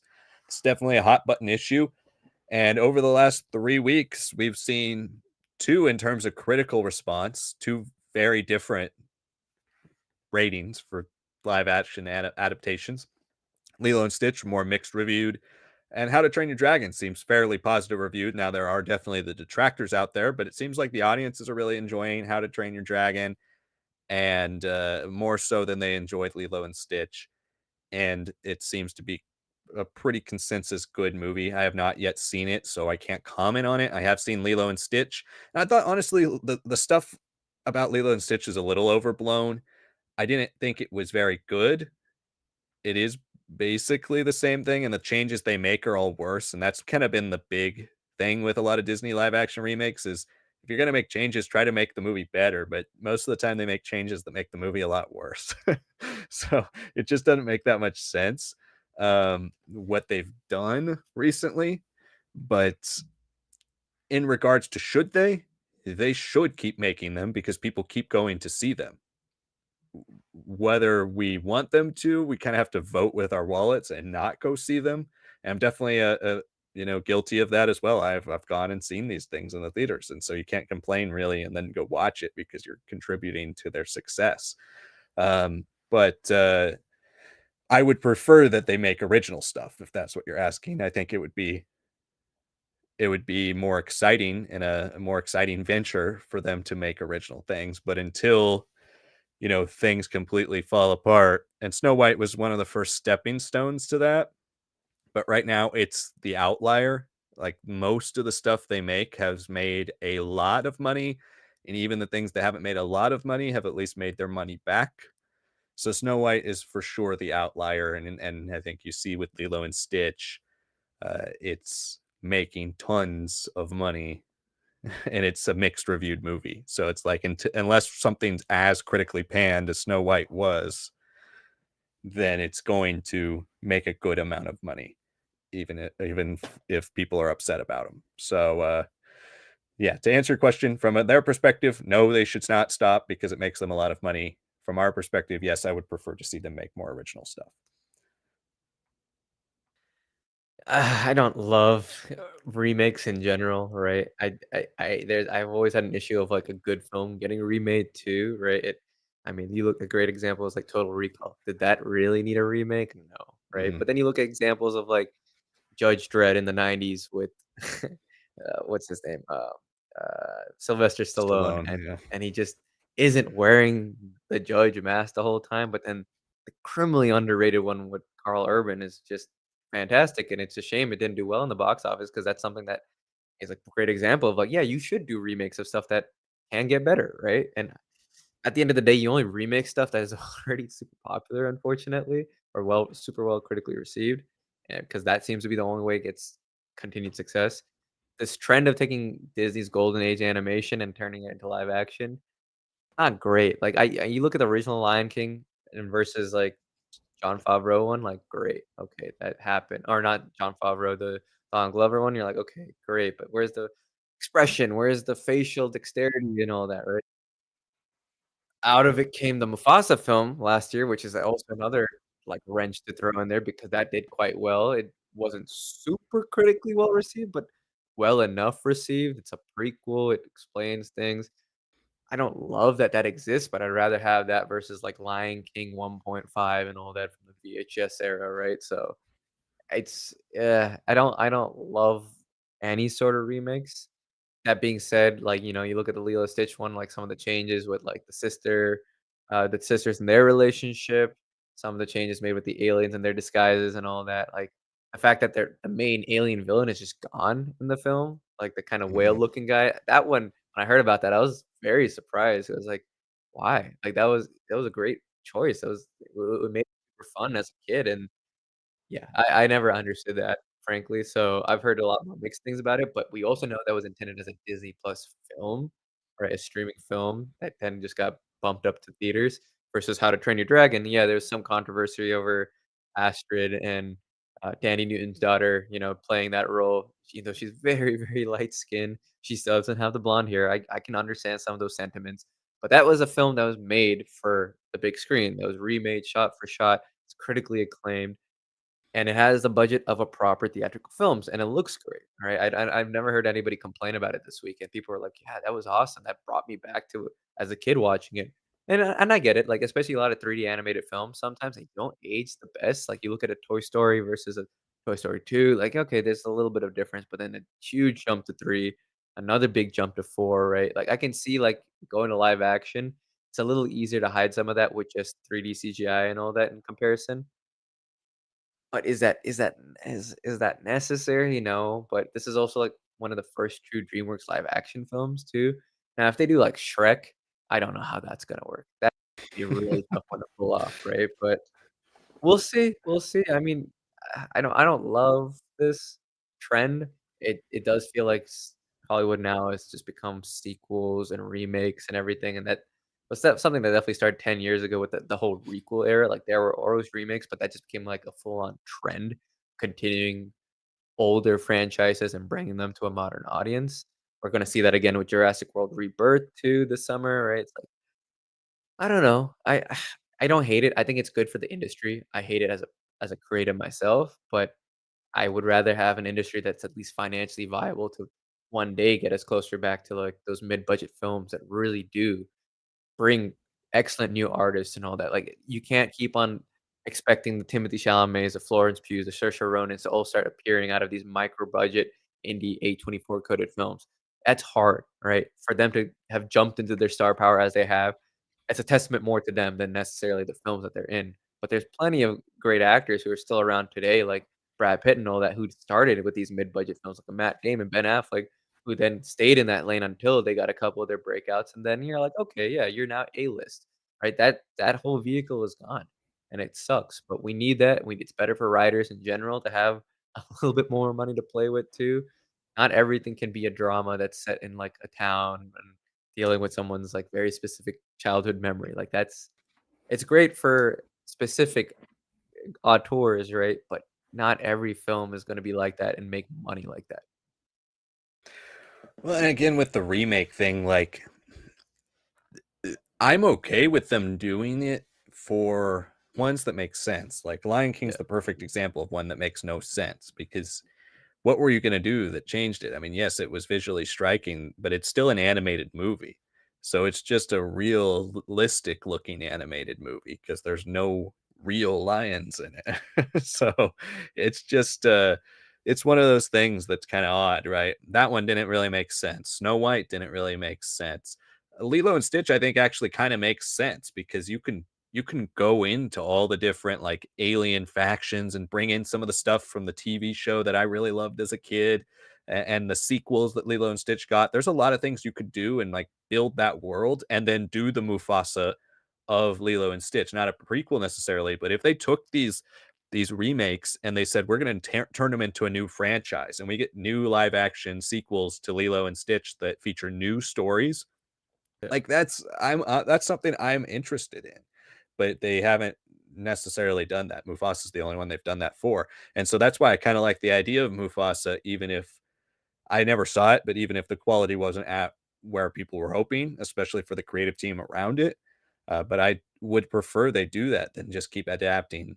these movies over and over and over again, and then it's just the next one is just a new adaptation. Like I think there are ones that make sense.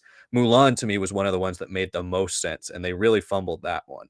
That one could have been like the reason to make live Yeah. action Disney movies, but they didn't do well with that. So I don't know, until they can figure out how do we take the ones that really could be elevated by the live action format and turn them into true live action spectacles.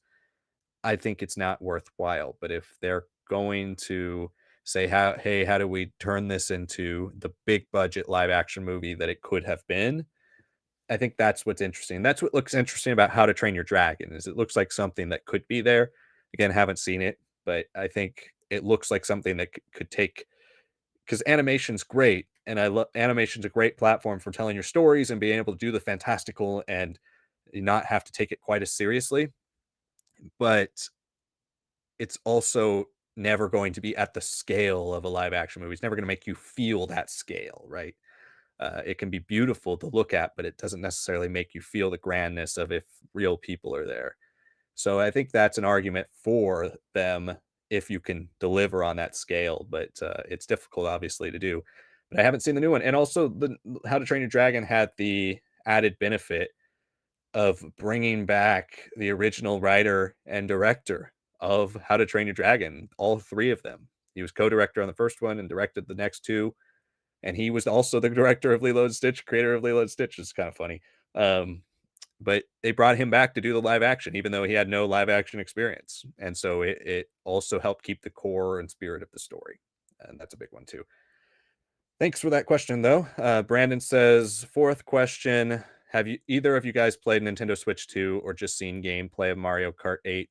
I think you mean Mario Kart World, because the price is expensive now. I actually have played Switch 2.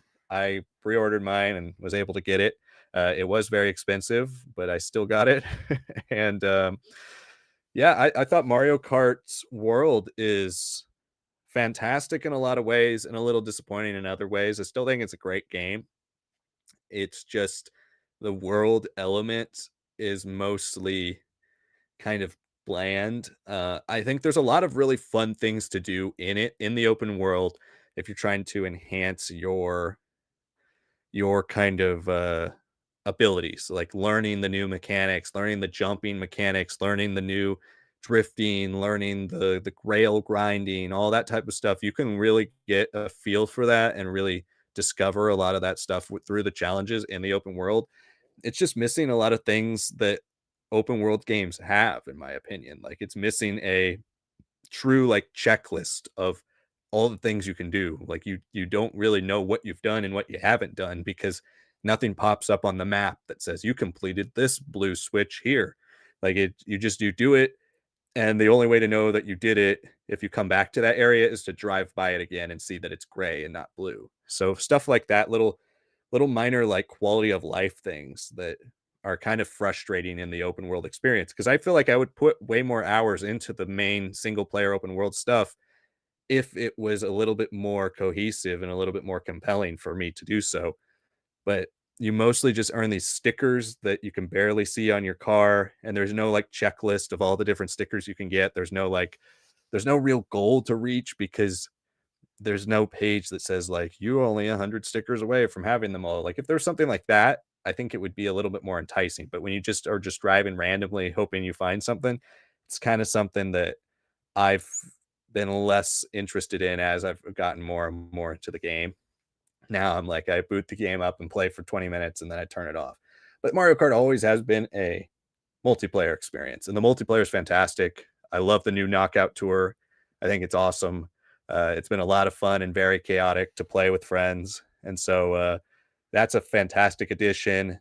While World or Grand Prix, a lot of people have been mixed on Grand Prix because of the new incarnation, the way you race 3 laps on the first map, and then you drive to the second map, and two of your checkpoints on your 3 lap race on the next one is just driving to the second map, and then you get one race around that second map, and that's how you end it.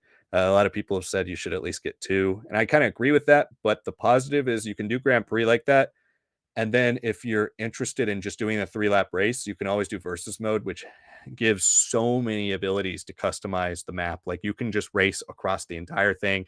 You could do like 10 race mode with like all your friends and just race to a bunch of random ones. It's kind of endless customization so that you don't do the same old tired races over and over and over again. So that I thought was pretty cool.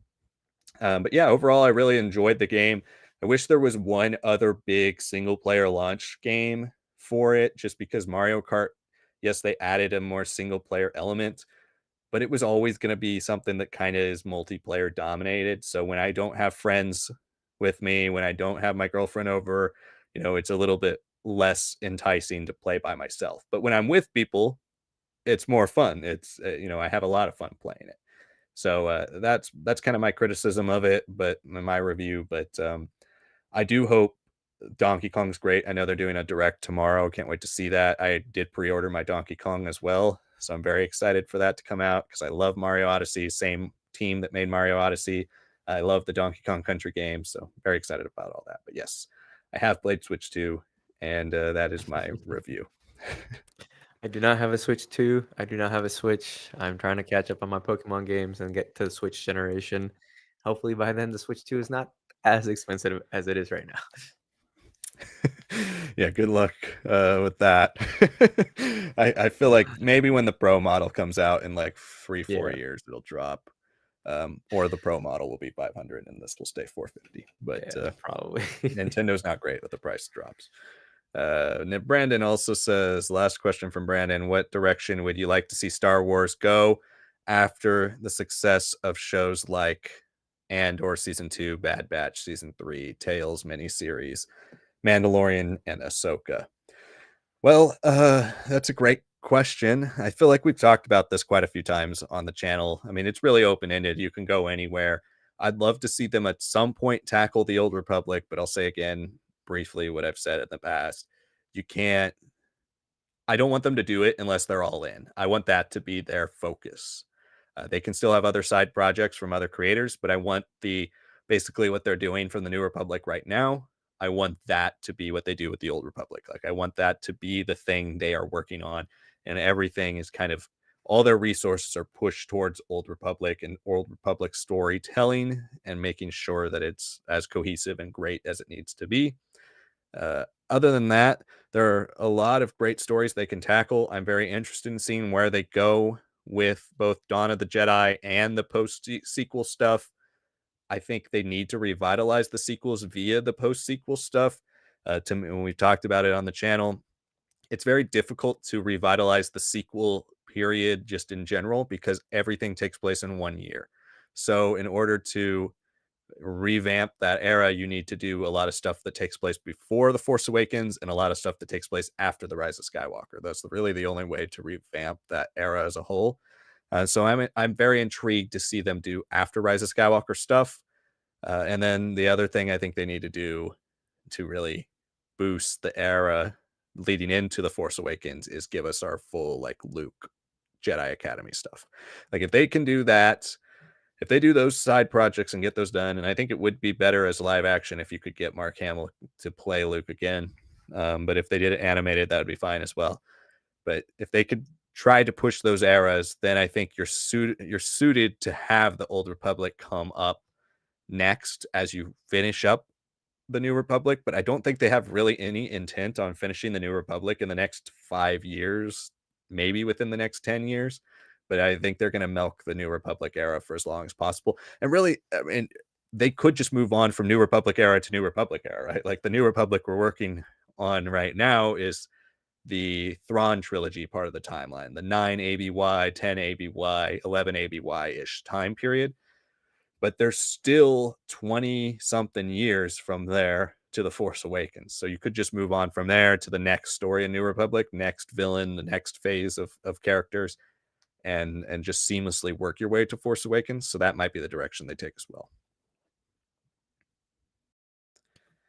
Yeah, I don't know. I hope it's not 10 years.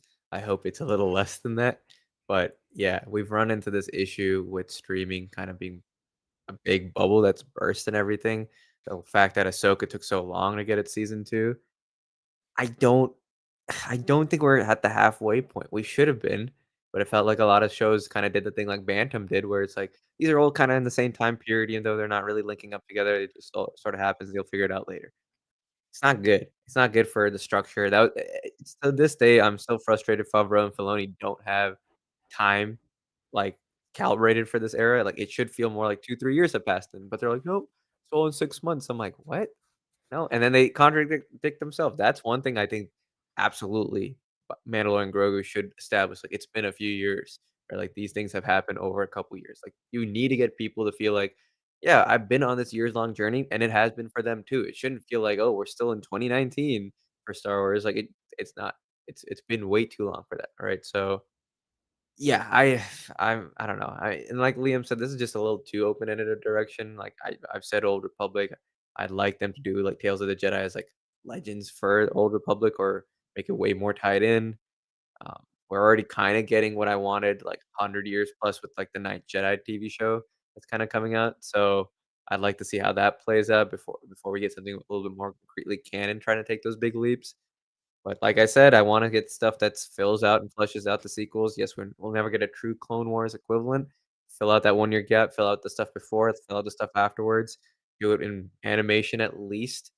I'm enjoying the books and stuff that are coming out, do not get me wrong, but I want this stuff to be seen as by as many people because that's the only way you'll get people's reputation, opinion on that reputation to change. So, do as much as they can. It's a good start with Starfighter. Hopefully, it's a good start for the whole era as a whole, and we feel like, yeah, we've had a sequel era, not just it just happened to start with the sequel trilogy and then built out more, right? That is the easiest pivot they can do. It's the most logistically sound one.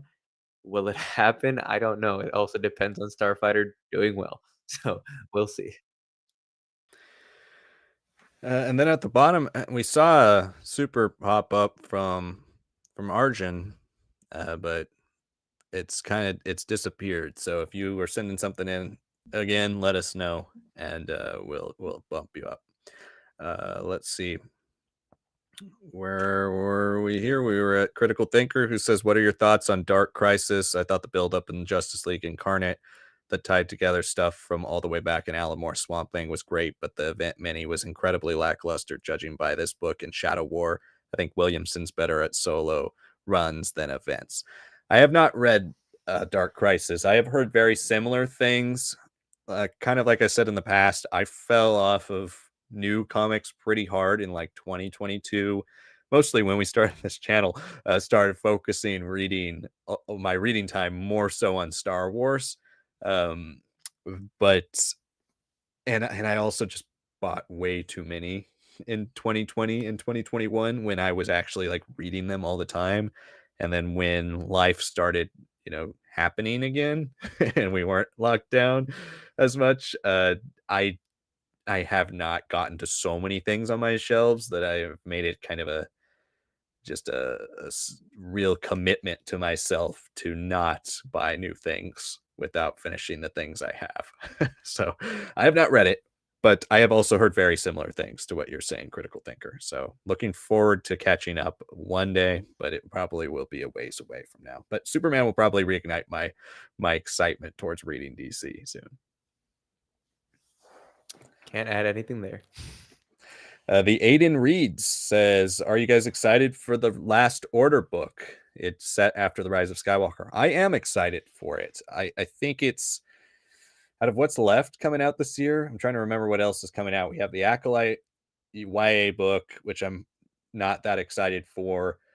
We have the Bad Batch book, which I'm also not that excited for. I'm interested, but I don't love the era or the when it takes place. I just think it's in a really weird spot for a story that ultimately will probably end up being kind of lackluster, because of where it's set. But I'm very interested. That could be my biggest surprise if it's a banger.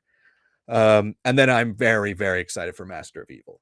So out of what's left, I think it's probably my second most anticipated thing after Master of Evil. What's left for the year. But I'm very intrigued to see where it goes, just as the first post Rise of Skywalker story, as a story that's actually tackling sequel characters. I'm very intrigued with where it goes and like what little tidbits of information come from it about what's happening after the Rise of Skywalker. Am I expecting it to be some big, huge revelation? No, but I think it could really enhance the character Finn, who definitely needs enhancement, and it could give us a little bit of information on maybe where some things are headed or where their thoughts on where some things are headed post Rise of Skywalker. So definitely interested. I would say my excitement is not super super high for it, but it is out of what's left probably my second most anticipated of the four things remaining from this year. Yeah, I'm in the same place. I would maybe say it's a little bit over Master of Evil, and that's not to say like I'm not Wow. excited for it because I am. But my one issue is that this is just being set during a time period that so many other authors have really redefined Vader as a character. Like started with the Kyle Gillen run, the Charles Soule run. We've seen all these different comics really do quite a lot of good work with him. And obviously we've seen him in Rogue One, we've seen him in Jedi Fallen Order and Survivor. Fantastic storytelling has been done for Vader and canon. And we've also got the Vader Immortal stuff, right? And this is supposedly kind of tying into the same thing of like reviving Padme. The one thing I have hope for is that, like, this is gonna explain the Master of Evil line that Obi-Wan tells him. I'm hoping it's because they're gonna connect every all the dots between these different stories and mediums and then add something totally new and fresh to it. I'm a little worried about, like, that almost that crunch, like, what are the boundaries if they're gonna ignore some stuff from Vader Immortal and all that, which I think has some very interesting and strong stories that connect to Vader's deep-rooted attachment to Padme after her death and everything, so excited. I really love the cover. Adam Christopher is phenomenal for Shadow of the Sith. I think it'll be a great book. I just think the boundaries here, whereas there are some boundaries for Shadow of the Sith, that vagueness can be played up into something more, and you're like, "Wow, this slots in here." This one, it's like, it's a little bit more rigid about it, and I wonder just how much he's gonna play with that rigidity or if he's gonna work around it, and he says, like, "Oh, there's some things that Charles left open-ended that I think it can really connect to." Great. If there is stuff like that that he's discovered, awesome, I wanna see it. I just think that it's a little bit more defined than what he's worked on before. Whereas The Last Order, yeah, it probably isn't gonna be huge, but I'd like to see Finn and that connection to the First Order troopers. I'd love to see the start of, like, him leading all these different rebellions of stormtrooper rebellions going on in the galaxy, how, like, maybe the Final Order and the First Order's interactions play out. Janna, I think, is a character that I think is well acted. It's just she has no material to really work on. So I'm very excited to see that dynamic and how Finn kind of becomes a bit more a leader, stays away from Rey for a bit, and sees what comes out of that too. I think just the fact that this is a real chance for characterization is what gets me a little bit excited. Versus where Master of Evil, I don't know if I necessarily need more in that time period, right? So that's the only reason. It's like a 1A, 1B right now for me. But I think by the end, Master of Evil will probably definitely be the better book. It's just I'm more intrigued by Last Order. That's fair. That's for sure fair. I think Master of Evil is kind of it was a little underwhelming, honestly, hearing when Adam Christopher was like, "Yeah, it's set early in the dark times." Like, I was really hoping this was a right before A New Hope type of Right, story. right. But yeah, I'm certainly more excited because of Adam Christopher's past work. Whereas, gosh, I'm forgetting the author of Last Order. I know it's Kwame something. Um, I've never read any of their work, so I don't know how good it is, and I'm always a little cautious when it comes to new authors in Star Wars, but Adam Christopher was a new Star Wars author at one point too, so who knows? It might be awesome. But we've kind of honestly not had an excellent YA book outside of High Republic in so long, and so it'd be awesome to just have like a seminal YA story come out of that side of Star Wars. So pretty excited for what's the possibilities. A little cautiously optimistic though. Critical Thinker says, and again, everybody, we are wrapping up here in about 7 minutes. So send in those last questions, those last comments, those last theories, anything you'd like to discuss in the chat. Super chat bumps you up to the top. Check out Patreon, YouTube members for other perks as well. All right. Critical Thinker, I believe, was our next one because we had the long conversation about power scaling, and that drops us down to, I think Critical Thinker said, I don't think we answered this one. Um, about the post Rise of Skywalker, centuries post Rise of Skywalker question. I said I'd really like to see how progression of technology and society changes the galaxy in a more traditional sci-fi fashion.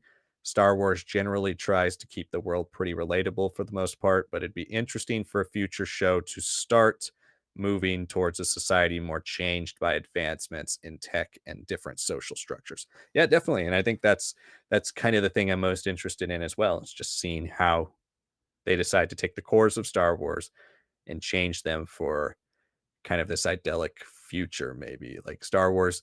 Like you're saying, Star Wars keeps it relatable in that we kind of take what's our possibilities today and plug them into a Star Warsy kind of world.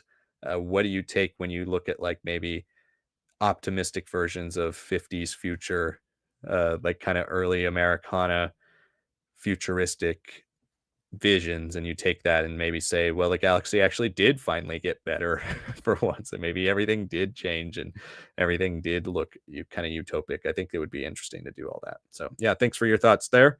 Critical Thinker also says, what do you hope to see out of Star Wars Starfighter?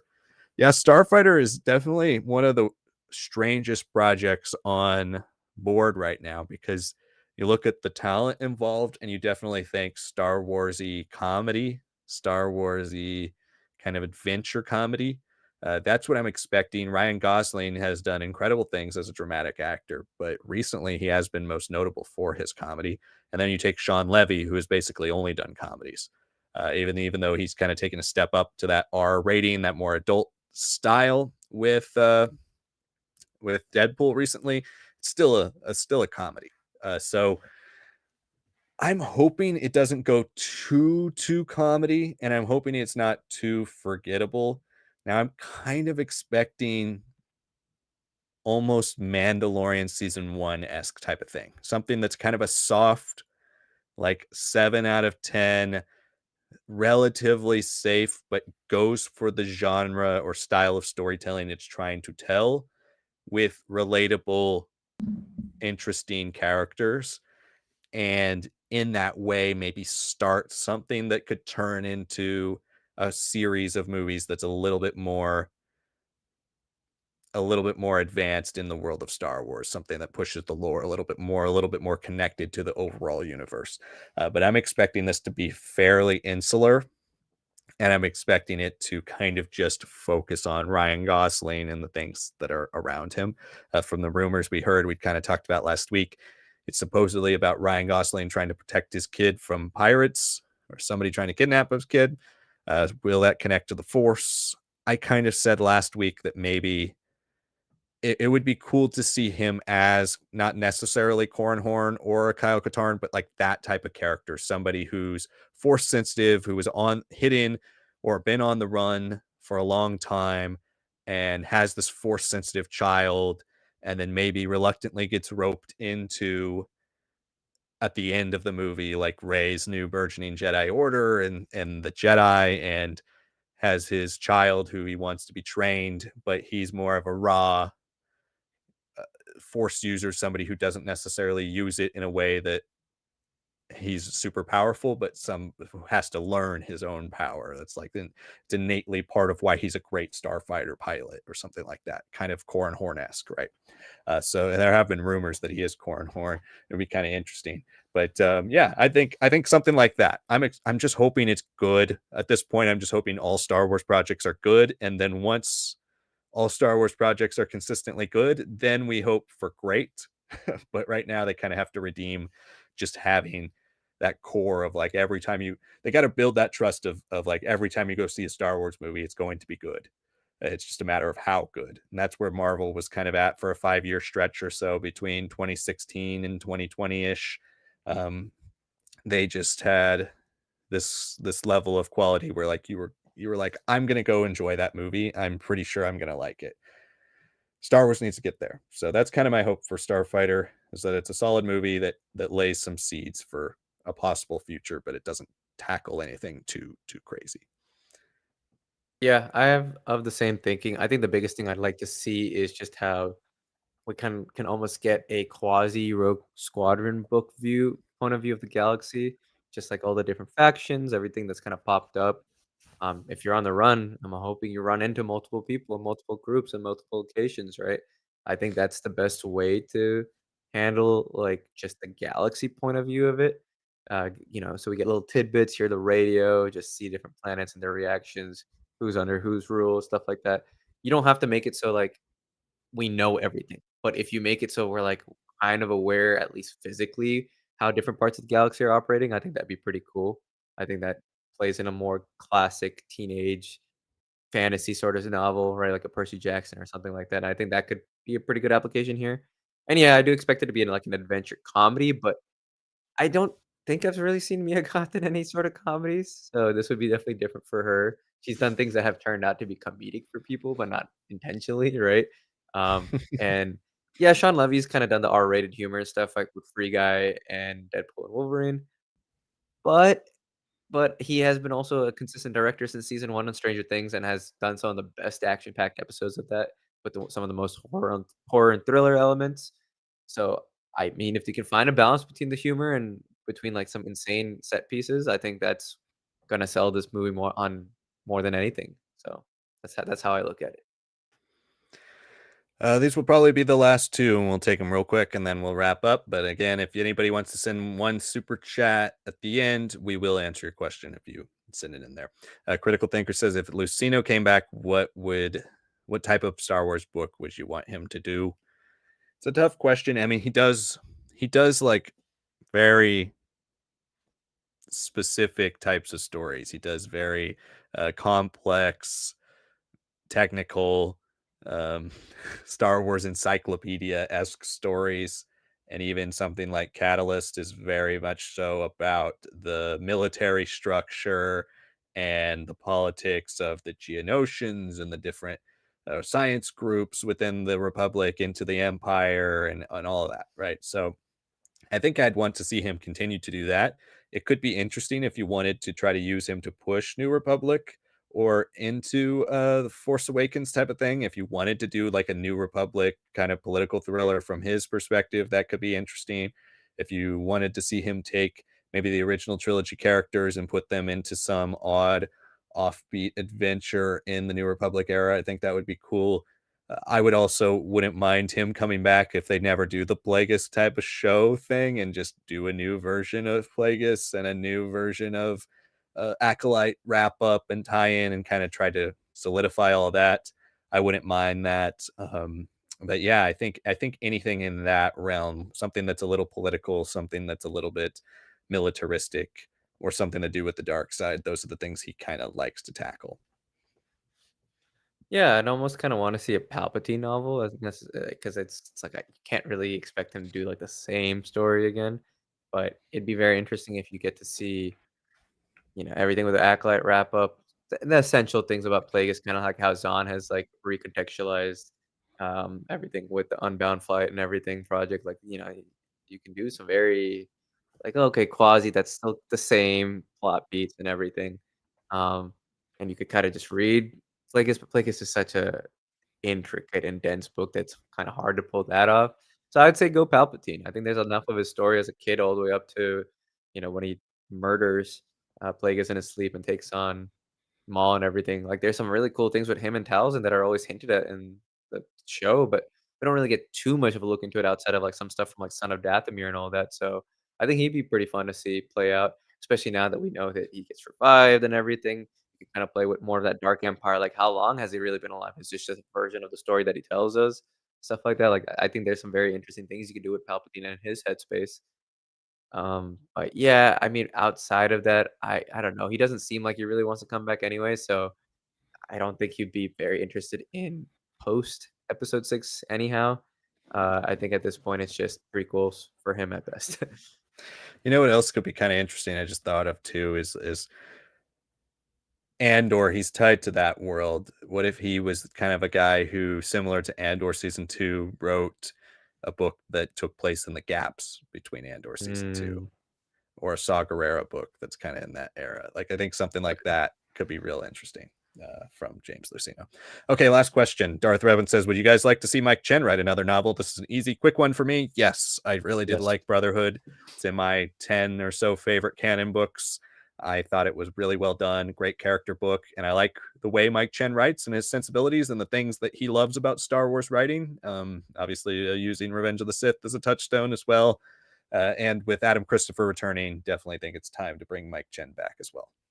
Yeah, I think the only thing I would add is, like, I'd like them to have a meteor plot element to work with as opposed to, like, this discrepancy that can count. Even he told us at the panel, he was like, "You can still take, everything that's happened in Stover's version of Revenge of the Sith novel and that version of the Kid and Nemodia story, or you could take mine, and they should both work." And I'm like, "Okay, great, but don't underplay your book. You've done some incredible things with, like, the Jedi Militarization Act. You recanonized a lot of stuff from '03 Clone Wars to, like, be that little before Anakin gets knighted and everything.